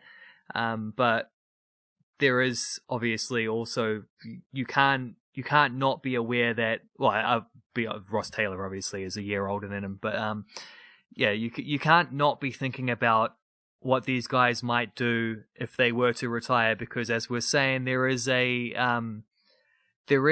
very strong and reliable core to this Blackcaps Test team, and in home games at least, we have seen that it doesn't really matter who plays alongside them, because they're so consistently going to deliver. If you suddenly don't have those fellas, that's when you start having to, think about things a little bit more. The batting side is probably quite stable, as we're just having Will Young and Devon Conway both on the outside looking in. But Tom Blundell's definitely the next wicketkeeper. He is at his best batting at 6 or 7, where he can be a little bit more counter-attacking in that kind of Adam Gilchrist role. That's the role he's always done for Wellington, and he's excelled at it, and he's a very, very good gloveman as well. And a natural wicketkeeper as well, let's not forget that, whereas BJ Watling is... It's actually astounding how good BJ Watling's gotten as a wicketkeeper for someone who wasn't a wicketkeeper until after international cricket. That's actually kind of crazy. He was nothing better than a part-timer before that, and goes on to be like an extremely reliable test match wicketkeeper. But maybe that's a lesson that Tom Blundell was hoping to also express with his opening batting ship. But at the same time, I don't think they want him to be the keeper and the batsman. Wellington tried it. He did terribly. They took the gloves away from him. He suddenly scored 100. It's a lot to do to potentially be wicket-keeping for, like, say we're in Australia or something like that, to be wicket-keeping for 2 days straight or whatever, the physical toll that would take, and then you finally bowl them out for 595 or something, and you've got 10 minutes to get changed, swap the pads to a different type of, to your batting pads, and swap your gloves to your batting gloves, and you're out there batting facing, like, Pat Cummins bowling 145 or something. Like, that's a lot. That's rough, and you don't really want to be in that situation. So I think at the point at which BJ Watling is no longer playing Test match cricket, Tom Blundell will be the wicketkeeper batsman batting at 6 or 7. But in the meantime, leading up to that, he might be the Test match opener. So all of these are questions we can't answer. We just sort of got to sit back and just watch the waves roll in, I suppose. Which are you... Oh, there is this situation where Jeet Raval, BJ Watling and Colin de Grandhomme, I noted it was during the 2018 summer. Leading into that summer, those 3 players all shifted from Kookaburra bats to SS bats. And ooh, interesting. There's a bit of an SS curse, because none of them were playing in this test. obviously Jeet Raval fell out of favour, and then BJ Watling and Colin de Grandhomme succumbed to injuries. So I didn't know how to write this when I was doing my little bet thing. This Blackcaps team was very much and this is where I struggled. I didn't know the word, and I don't know the word right now. Words that are coming to mind are Western, traditional to some extent, classic, legacy, very much Western though, because you can have legacy and traditional cricket equipment from India or Peru or Mozambique, wherever you want. But it does seem a bit more Western Australia and New Zealand, Englandy. This Blackcaps team, you had Will Young using a GM, you had Tom Latham using a Kookaburra, Kane Williamson, Gray Nichols, Ross Taylor GM, Henry Nichols, Gray Nichols, Tom Blundell, Kookaburra, Daryl Mitchell, Gray Nichols, Kyle Jamieson, Kookaburra. Then things get a bit weird because you've got Tim Southey and Neil Wagner using Adidas cricket bats, which good luck finding a top order test batsman using an Adidas cricket bat. Even in white ball cricket, you're probably going to struggle to find. One player who does use Adidas is Joshua De Silva, who's part of the wider West Indian Touring Party. He's sponsored by Adidas. He's got some vlogs as well, so if you do enjoy sports vlogs, he's someone who's vlogging some bits of the Tour of New Zealand. But he's one of the few Adidas kind of batsmen, and he's not even playing Test cricket. So Tim Southey, Neil Wagner, they've probably got Adidas sponsorships based on their shoes because they're bowlers, and then they use Adidas bats. Not sure of the Adidas bat reputation internationally, but we'll let that be. Then you've got Trent Boult he's sponsored by New Balance, who, for those who don't know, have made a massive push into the cricket market. In the last 5 years, they've got, I think they have Steve Smith at the moment, Glenn Phillips is New Balance as well. So they've got a couple great players around the world.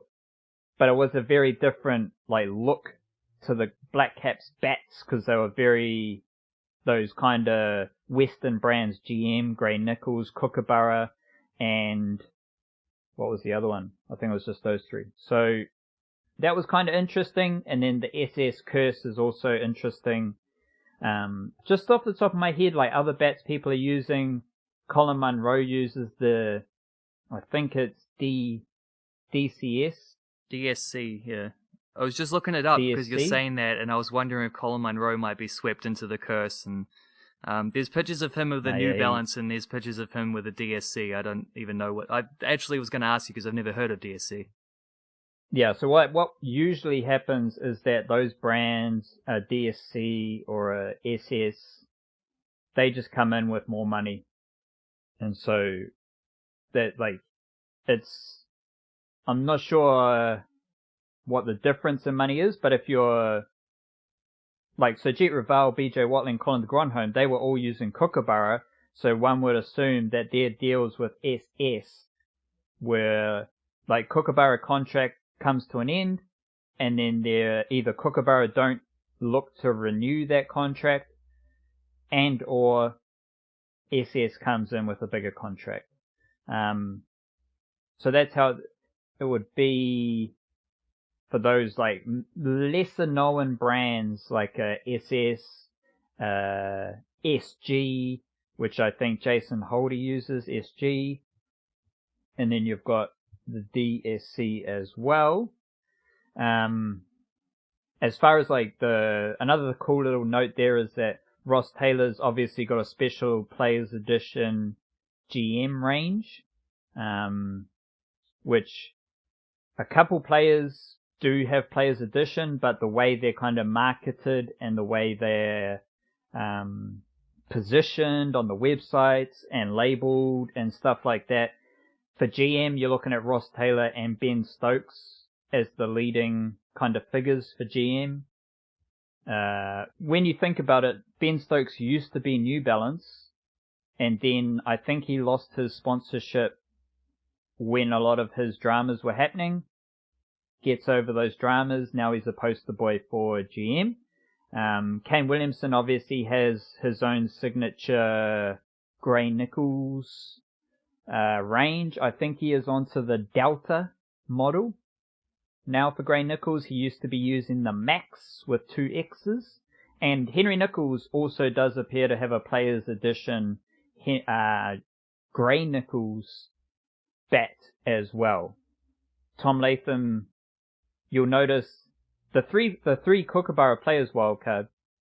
Tom Latham uses the green Kahuna, which is a very long, like Kookaburra have had their Kahuna model for a long time. Tom Blundell, he uses the Kookaburra with like the white stickers, which I think is the Ghost range. And then Kyle Jamieson was using the Kookaburra, I think it's called the Ridgeback, with the old school kind of stickering. Not the bubble, which is another old school cricket, like Kookaburra released the retro range. Kyle Jamieson's not using the bubble of the retro range, he's using the Ridgeback, but you can see with the stickers on Kyle Jamieson's bat, they are very retro, very old school. And the other little bit will be Will Young's using GM. So he's been with GM for much of his domestic cricket career, and now he's come into the Blackcaps using GM as well. So I'm not sure if anyone else finds that interesting, but I do. Yeah, I do. I find it fascinating. I looked up DSC. They stand for Deluxe Sports Company, which is a brand working out of India, which you can tell it's Indian because Deluxe is actually spelled wrong. It's DELUX. So it goes. It's disappointed to hear no one's rocking with an MRF. That was always a popular one at the Papatoetoe Cricket Club. I think Ajaz Patel, last I saw of Ajaz Patel, he was rocking the MRF. There we go. So if you want to get into the super nitty gritty, so like speaking of Joshua De Silva and his Adidas bats, for those who don't know Joshua De Silva, he's part of this West Indian touring party. He rose to prominence in my brain because he's like he must be half caste or something like that, but he is like a Pakeha West Indian cricketer. And when you think back to Pakeha West Indian cricketers, Brendan Nash is another one who comes to mind. But he was born and raised in Australia with like a West Indian grandparent, so he was eligible by that, but he never like grew up in the West Indies. Joshua De Silva is very much like a West Indian character, which is all pretty cool. But unless you're like a Tim Southey, Trent Boult, like international bowling superstar, you're like the way you might get a sponsorship is through a distributor. So like the way Joshua De Silva explained it on his vlogs, he's like, oh, this is my Adidas equipment and I'm sponsored by this like Players Sport or whatever it is distributor. And I think that's Rebel Sport or something like that. Yeah, similar to that. And that's how a lot of like the sponsorships at the lower levels work. And MRF is one of those. Like, it's not that you are sponsored by MRF. You're sponsored by the New Zealand distributor for MRF. So those are kind of the levels, and then you get up to the top level, you're dealing with like just straight up with the brand. But a lot of those brands, so Grey Nichols, they're also Grey's hockey sticks. They're also Gilbert rugby balls. They are also Steeden rugby balls. So all those brands kind of fall under the one brand. Then you also have Kookaburra. There is Kookaburra cricket. There's Kookaburra hockey. And they've got a bit of a sporting range as well. So there's all those little nuances that do exist. Isn't there also like a sort of one of those things that people know but don't say, like the kind of little secrets that they go around it? Isn't it like a thing where it's not uncommon for players to just swap the stickers on bats as well, so they can uphold their sponsorship while using different bats? I'm sure I know of that being a thing that happens. Yep. So that would definitely happen. One brand that might be part of this, I'm not completely certain. But Laver and Wood is a New Zealand brand that does have a lot of mana, a lot of respect around the world for cricket bats. So you might, a hypothetical situation that might occur is that, international batsman A really loves Laver and Wood bats, but he's got a sponsorship with X brand, so he'll get his bats made and then chuck the stickers on, as you said. So that definitely happens as well. I was just thinking about a story I heard about David Warner giving away so many bats that it became like painful for Gray Nichols because he was just such a he was such a good dude. He'd just give away all his bats and then he always order more, new bats. And if we dive deeper into the squad, so Devon Conway, he is GM, and one of the other players who has their own Players Edition GM bat is South African opener batsman Aiden Markram. So GM does have a pretty solid footing in South Africa as well, so it's not surprising when you see Devon Conway with a GM bat. Who else is on the fringes of that Blackcaps Test Group wildcard? Jimmy Neesham's Kookaburra, Ish Sodhi's New Balance, Matt Henry's Kookaburra.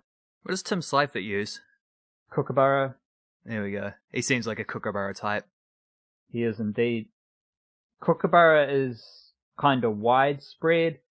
If you're sponsored by a GM, like there's not too many lads, like you look at the quality, Ross Taylor, Devon Conway, Will Young. That's a pretty impressive list. I'm watching the Canterbury game right now and you've got Ken McClure with the Grey Nichols, Leo Carter with the Grey Nichols, so that does feel like there is a bit of a Grey Nichols has stepped up their sponsorship throughout New Zealand as well. So yeah. Yeah, I don't know if I'm overstepping it a little bit just because of like personal experiences and whatever, and maybe I'm just trying to apply this too widely, but at least within the New Zealand cricket scene anyway, it's sort of like certain bats feel appropriate for certain type of players.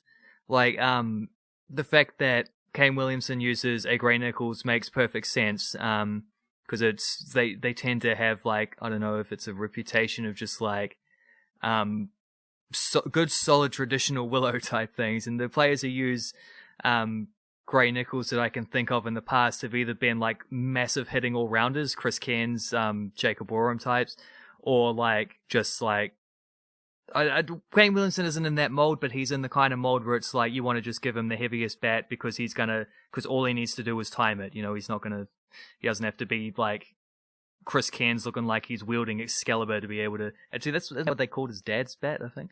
And then like GM, I think of two players in particular, who probably have more in common as batters than you'd think initially. Ross Taylor, obviously, and then Stephen Fleming. Really good stroke play type thing. That aspect, and Kookaburra feels a bit looser, like it's in keeping with being named after a bird, a bit of a chirpier type of batsman, which is why I say Tim Seifert fits in nicely. I don't know that Tom Latham does so much. Did you say he was using a Kookaburra? I don't know that he feels like he should be a Grey Nichols as well, but I don't know. I don't know if you see those kind of patterns as well. And obviously the bowlers are the guys who get the weirdo bats because they don't bat so often. Not as much of a priority, and also just from a marketing perspective, you sort of got at that earlier. It kind of makes sense to target some of these dudes. Yeah, it feels sometimes like certain bats have certain, not personalities, but they attract a certain type of batsman, and not everyone like fits into the mold of the bat that they use, but I think more often than not they do. But maybe I'm just trying to connect dots that don't exist. I don't know. Yeah, like there is a feeling, and that's why sponsorship and branding is so important, because that, if we grow up with Chris Cairns using Grey Nichols, that is ingrained in your mind. So that's where your connections that you've just drawn come to be, because the brand has sponsored the correct players that have a certain style, they have a certain profile in world cricket, and that's what generates like a longer term effect. It's like, but each brand will have like maybe some signature elements to their bats, but if you're at that international level, you're going to get your bat made how you want it, and so you can kind of sand over the differences between bat to bat, because Ross Taylor's going to want his bat how he wants it, whether it's a GM, Gray Nichols, or Kookaburra. Kane Williamson, I think, so like, just off the top of my head, I've seen a couple bat review videos, but Ross Taylor's bat has like a very big profile, like it's just a big face, and it's apparently it's just a bigger like bat, right? I think Kane Williamson's bat has like a slightly higher middle, which makes sense when you think about how late Kane Williamson plays the ball. And I was watching a couple of his front foot drives, they just go straight back into the turf. It's not like he's doing his front foot drives, and so the first bounce is like 5 meters in front of the batsman, even though it's like no danger of being caught, but the bounce is just along the ground a bit further. Kane Williamson plays the ball so late that the first bounce is like right by his foot, and then it just pings off and it goes to the boundary. So I think it just makes sense to have a slightly higher middle, because he's playing the ball a lot later, so it might be up higher in the bat. Like, I'm not sure about the science, but that's just how I feel. When you think about like the wider bats landscape, and we'll finish up fairly soon, Kane Williamson used to be Puma. You had Brendan McCullum used to be Puma as well, and then Puma fell out of the cricket market. That's when Kane Williamson started to do more of the Gray Nichols. I think Brendan McCullum might have been one of the last batsmen to use a Puma bat. Puma, though, they've got way deeper into the wider sports landscape, like Israel Adesanya, sponsored by Puma. Virat Kohli is sponsored by Puma, but he uses MRF bats, but he's got a massive endorsement deal with Puma. So it's like Puma fell out of the cricket batting space, but over, especially like the last 2 or 3 years, I think Neymar is with Puma now as well. They've got a lot of pop culture stars, so they've made a big push in recent years, which is a bit different to New Balance, because New Balance was a huge clothing, sportswear, leisure brand, and they've made a real big push into sports. Like they sponsored England cricket, they sponsored Liverpool for a while there as well, and like almost overnight, you just suddenly saw all these players using New Balance bats, and you're like, where did that come from? So it's like, does Kawhi Leonard know that cricket exists? Because he's like one of the biggest New Balance athletes in the world.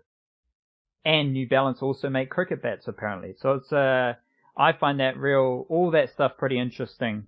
But it is a bit of a murky world. Like, as our profile grows and we've got a bit more access to information, that's something that I do want to learn and open up a lot more, because people don't really understand how these type of sponsorships work. They don't necessarily understand, how you might be contracted to this brand and you can do this, or you might have a footwear, because all the batsmen who have a GM or Gray Nichols or Kookaburra bat, they're wearing Asics shoes. But then Tim Southee and Neil Wagner, they're sponsored by Adidas, so they're wearing Adidas shoes. New Balance is a footwear brand, so Trent Bolt's wearing New Balance shoes. But all the batsmen who have bigger batting sponsorships, they wear Asics cricket shoes. Tom Latham isn't playing Test cricket in Kookaburra shoes, right? Like, Kane Williamson isn't playing Test cricket in Gray Nichols shoes, even though you might be able to pop down to Rebel Sports or your local cricket shop or your Sterling Sports, and you can buy Kookaburra shoes, you can buy Gray Nichols shoes, those are all there. But those players who are sponsored by those brands, they've got ASICS deals for their footwear. So yeah, that's just a couple of notes. It's a murky old world, eh? Like, and I've read a fair bit on how this works in the NBA, where it's like, I mean, I'm sure I made this point before on the podcast, I can't remember, but like LeBron James has played for what, 4 different franchises, I think. Well, 3 different franchises 4 different times because he played for the Cavaliers twice. So he's changed teams a few times throughout the course of his NBA career, but he's had a lifetime deal with Nike since he was like 16. So who's he most loyal to? You know, like which is the relationship, professionally speaking, which has been with him the longest time? It's his deal with Nike, and there's like, I think of stories in the past. There's been a couple different instances where they've had dramas with the USA national team at Olympics and stuff, where they're sponsored by one overall kit manufacturer, and then other players individually are not. They're from a rival, and there's an infamous moment where Michael Jordan may or may not have like deliberately covered up the logo because it wasn't a Nike logo on his Team USA jersey one time. Like, I think it might have been the Dream Team years. Like, it is, let alone when you start talking about the way that often these sponsorships and stuff like this and the way they work, because it's such an easy just like an easy distance to travel between how do we pay players versus how do we pay players without actually paying them, because we're a merchandise brand, so we can just give them heaps and heaps of free stuff. Like, that's also a very, very shady way, and it works in the supposedly amateur realms of college basketball. And this goes on in every sport, like the kit manufacturers in football, and which is mostly dominated by Nike and Adidas these days, which is like, every now and then you get a little push with someone like Neymar going with an alternative brand, but generally the two sort of dominate, especially over the big clubs. There are a few exceptions, but they don't always tend to last. So I'd have to do some research to check into the different ones, though. It's all a little bit well, it's more than a little bit murky, but it's kind of fascinating at the same time how all these little undercover little aspects, I keep saying little, but they're not little at all. They're enormous things that people just kind of don't talk about because they're maybe not noticed as much. Anyway, I did have one other cricket question I wanted to ask you, because it seems to me, from having watched a lot of Kyle Jamieson bowl this summer in particular, through his Plunket Shield highlights and for the Blackcaps, and then also late last summer, I suppose, like, it seems that he gets a lot of wickets where he hits the stumps. Like, he seems to bowl a lot of batsmen, like clean bowl them, and I don't know that that's something that's all that common with relatively frontline bowlers. I think Tim Southey, like, his standard dismissal is going to be a caught behind the wicket because he's got, such a good and often deceptive, he's just so clever with the way he uses his seam position and the way he swings the ball, and he's looking for that, like, his wicket-taking ball that he's trying to set up as the outswinger that catches an edge.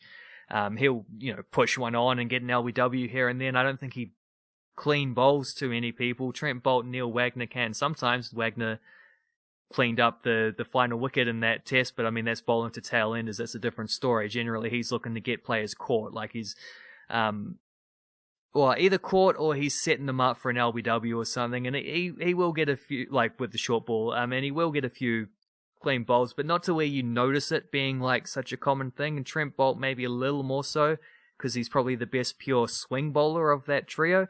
But Kyle Jamieson just seems to do it all the time. And there was that massive hoof and in swinger that he just like, I can't remember who he got out with it, but it was the ball of the test for sure. It was an outrageous delivery.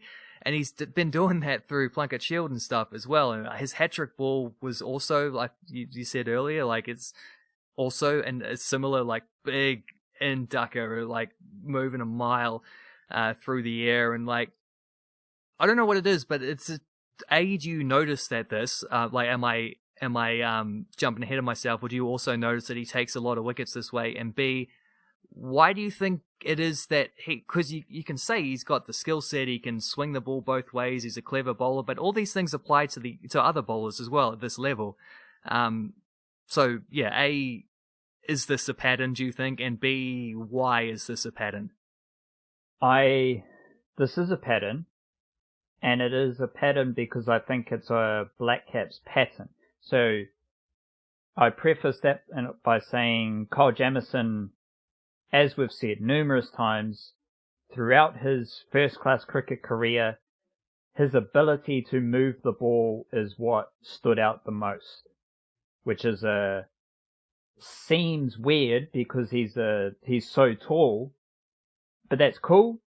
But when he bowls and you see the ball move, you're like, holy shit, right? Like, it's not just this tall-ass dude bowling, just straight up and down. But I think maybe this is something that has changed in the Blackcaps over the past few years, maybe. And maybe it's just a greater... Because everyone loved to say that, Shane Bond as Blackcaps bowling coach was the best period. But I'm starting to believe that this current bit where they've got Shane Jurgensen, statistically, the Blackcaps seamers have been better than they are. Like, off the top of my head, like, they're bowling as good now as they ever have done. And statistically, I think that is backed up. Neil Wagner, last year, 2019 was the best year of Neil Wagner's career. And depending what he does in the second test, last year he averaged under 20. I think he averaged like 16 or something. Right now he's averaging like 22 in test cricket in 2020. So if Neil Wagner has an amazing test against the West Indies in the second test, it would be 2 consecutive years that he has averaged under 20. The first 2 years of test cricket in his career, where he's averaged under 20. So I say that to say that this bowling group is bowling as good as they ever have, and I think that is because of their familiarity with Shane Jurgensen and what they're able to do as far as like adding skills and adding styles of bowling and ways to dismiss batsmen. Australia is always the pinnacle of this, but New Zealand are right there with Australia, if not top 3 in the world as far as like plans for bowling and being able to execute those plans for a long time. You mentioned like Tim Southee, how he gets wickets. You mentioned how Trent Boult gets wickets, even Neil Wagner.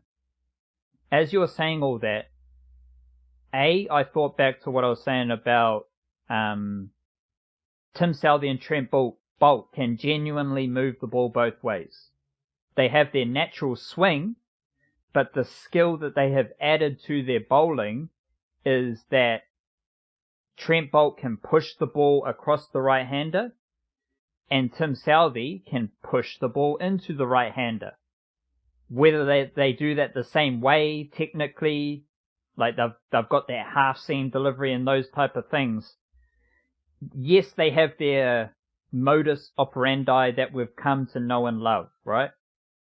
But based on that idea of these bowlers genuinely being able to move the ball both ways, that leads me to attacking the stumps. Because if you can move the ball both ways, you're in a far better position to attack the stumps. If Tim Southee is just bowling outswing, and he can only bowl outswing, it's either outswing or just military mediums that don't move at all.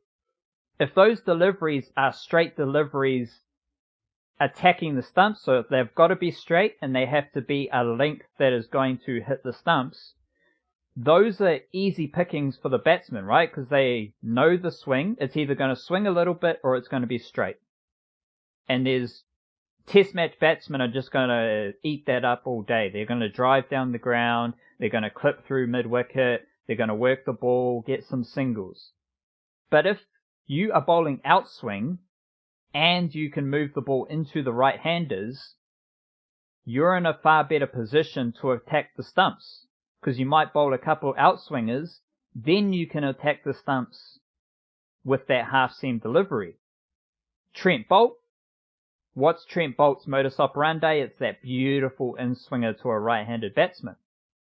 Trent Boult can now attack the stumps with far more confidence, because, okay, you're a test match batsman, you know Trent Boult's swinging into your pads, what are you going to do?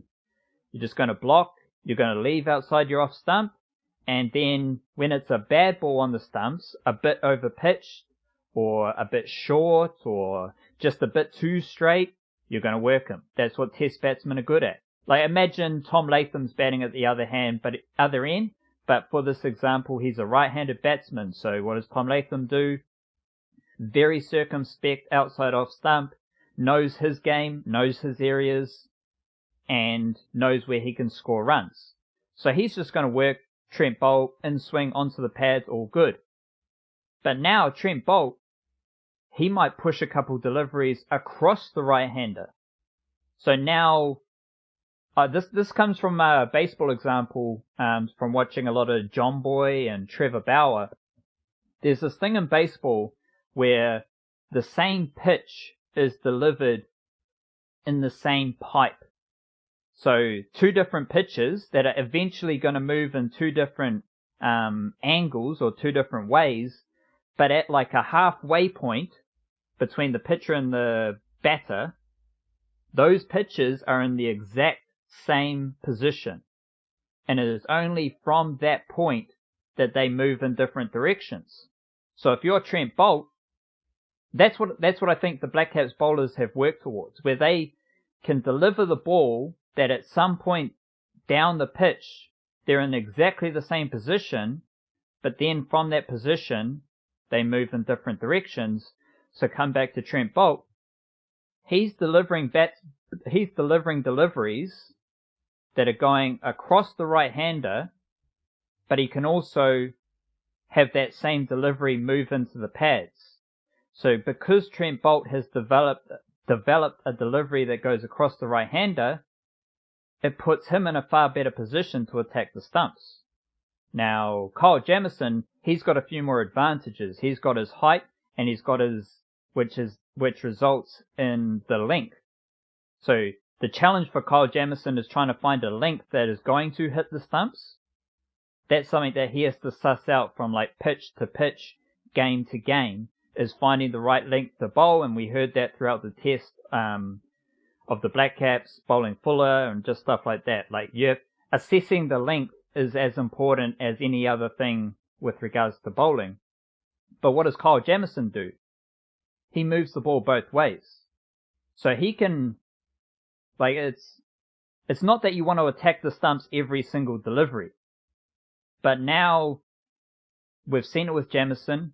Like, Neil Wagner does what Neil Wagner does. Like, he's a different kind of cat. Like, yeah, he can still bowl full, where he still swings the ball. We've seen that a fair bit. But he's got different weaponry, right? For Jamieson, Boult, and Southey, right-hand outswing to a right-handed batsman for Southey and Jamieson, or Trent Boult, left-hand inswing. And then half their deliveries can be the opposite. So that allows them to genuinely attack the stumps. You don't necessarily want like Tim Southey doesn't want to bowl his half-seam delivery angling into the pads of a batsman every single time. No, he's got two different things, and I think having the skills to move the ball both ways, I reckon that is a key factor in then being able to attack the stumps. Because you have worked to move the batsman around, and you've also created an environment where the delivery can look the same down the pitch, but move in different ways. So I think that's the most important thing, and that's a skill they've developed under Shane Jurgensen. So maybe that's something to keep an eye on moving forward. Now that they all have deliveries that they can move, or now that they all have the skill to move the ball both ways, from that foundation, I think that's going to lead to a lot more not more deliveries attacking the stumps, but maybe a greater potency attacking the stumps. Right, yeah, because it's, yeah, the ability to be able to do that gives you the freedom, but I guess it's also, yeah, the intent as well of like wanting to, I am going to attack the stumps, and the feeling of watching the West Indies bat was like, there's no relief here. Daryl Mitchell came on for a little bit, and he immediately, I think he got a wicket, it was a no ball, and then he got another wicket, it was his first test wicket, one that actually counted, and it just felt like and Daryl Mitchell's a good bowler, you know. He's not some chump who's just getting like. It's not like they gave the ball to Ross Taylor or to Tom Latham or something. And it's like, yeah, you have a go now. It was like he's a legit bowler who's taken a lot of wickets in the Plunket Shield recently, in particular. But it felt like the West Indies at least were treating him a little bit like the release bowler, just because of the relentlessness of the top four that were just yeah, like there's no way out. It's almost suffocating because it's four guys who all unique bowlers as well. That each one of them is showing you something different to work with, but each one of them is also bowling to such clever plans and with such aggression. And I suppose they can be aggressive because of that like quartet of just like relentlessness where because there's no release between those four guys, Trent Boult can be like, I'm going to risk going for four here and like try like, attack the pads or attack the stumps here because it doesn't matter.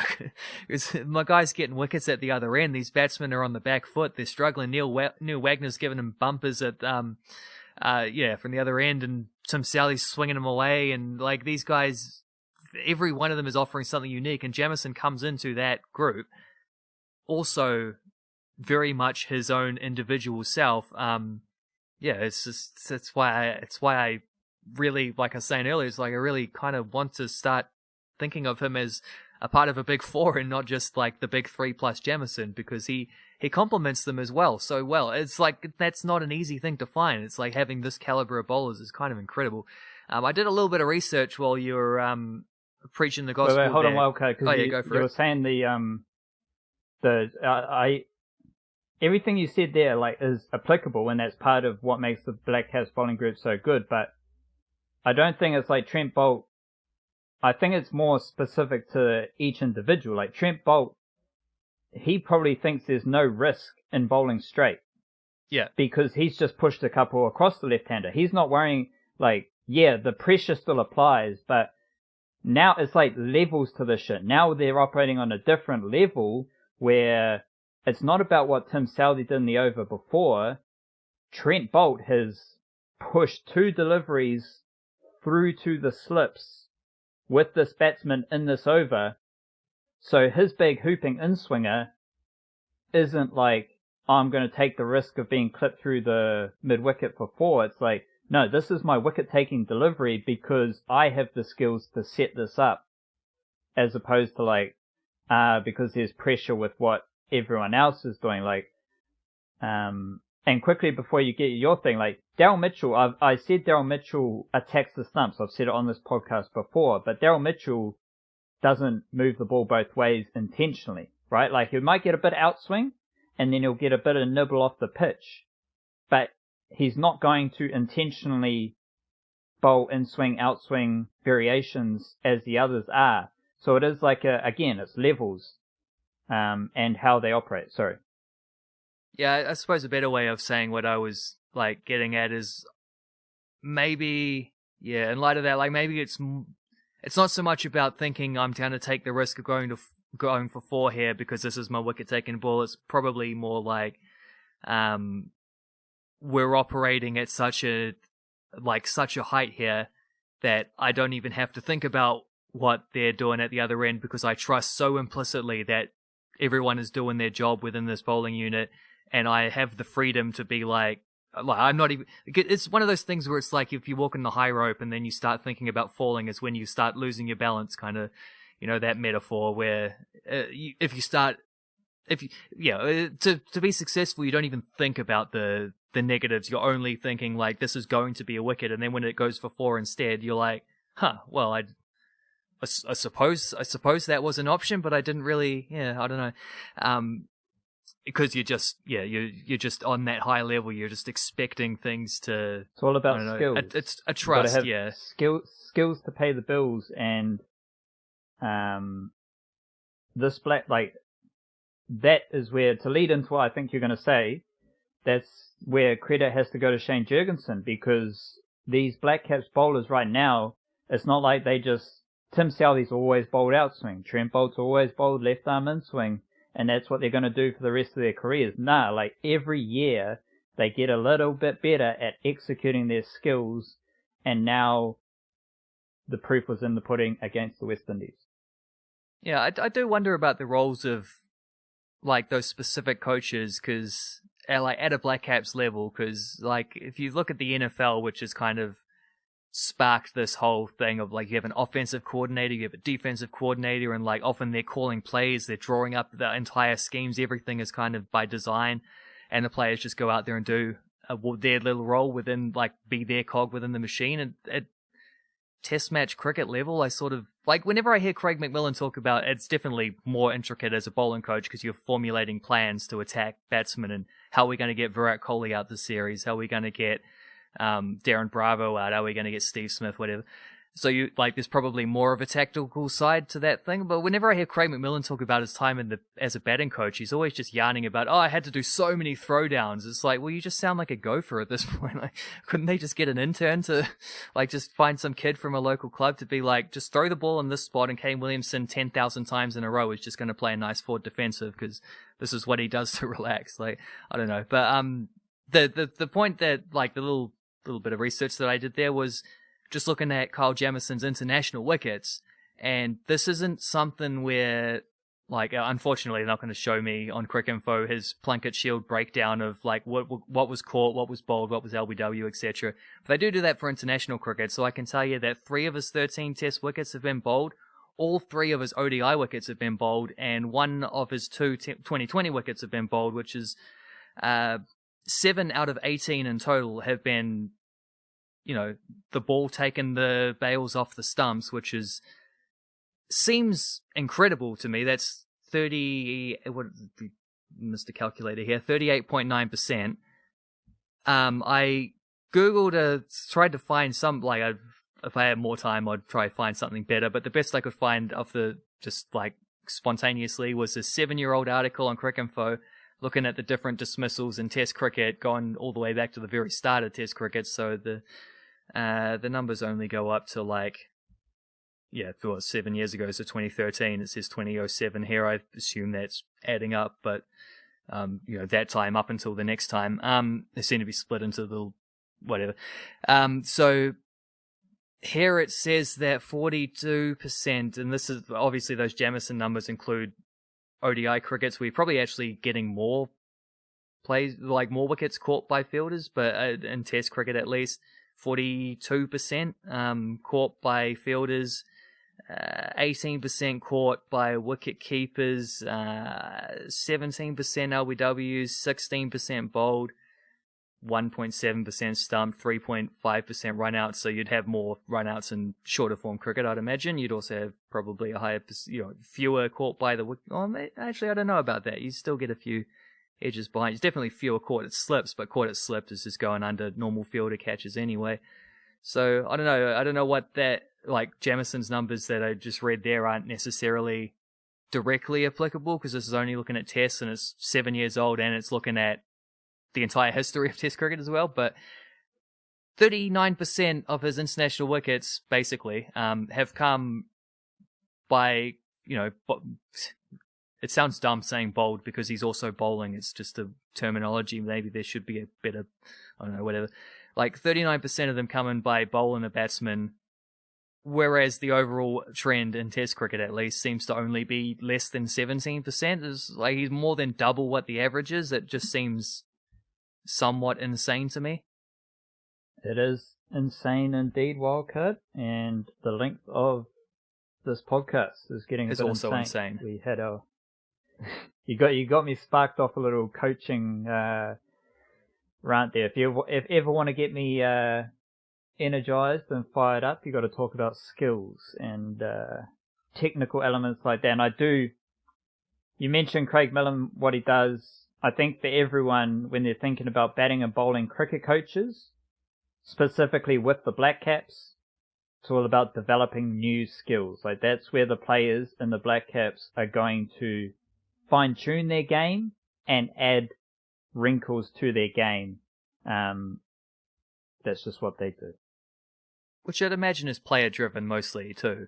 Like, the players know what they want to work on, and it's the role of a coach isn't so much to, like, tell them what to do as it is to, like, be there to facilitate those improvements, which is not to diminish that role, because that's huge. You need someone to give you the throwdowns. You need someone to talk it out with. There was actually some real fascinating stuff on this, where they were talking about Williamson's batting and how he'll listen to every opinion, but he won't necessarily take, he'll take on every bit of advice he can get. A lot of people are very closed-minded. They I know what works for me. I'm not gonna, this is how I do it, and this is how I'm going to continue to do it. Williamson will listen to everything, and then he'll sort of formulate it in his mind, throw away the stuff that doesn't work, maybe incorporate the stuff that does, but he will actually be open-minded enough to hear you out, even if he's going to disagree with it, which I think is kind of another measure of the man, I suppose. Roger Dodger, let's wrap it up and get a grooving, get a moving. Kia kaha, stay beautiful. We'll see you next week. Cha-cha!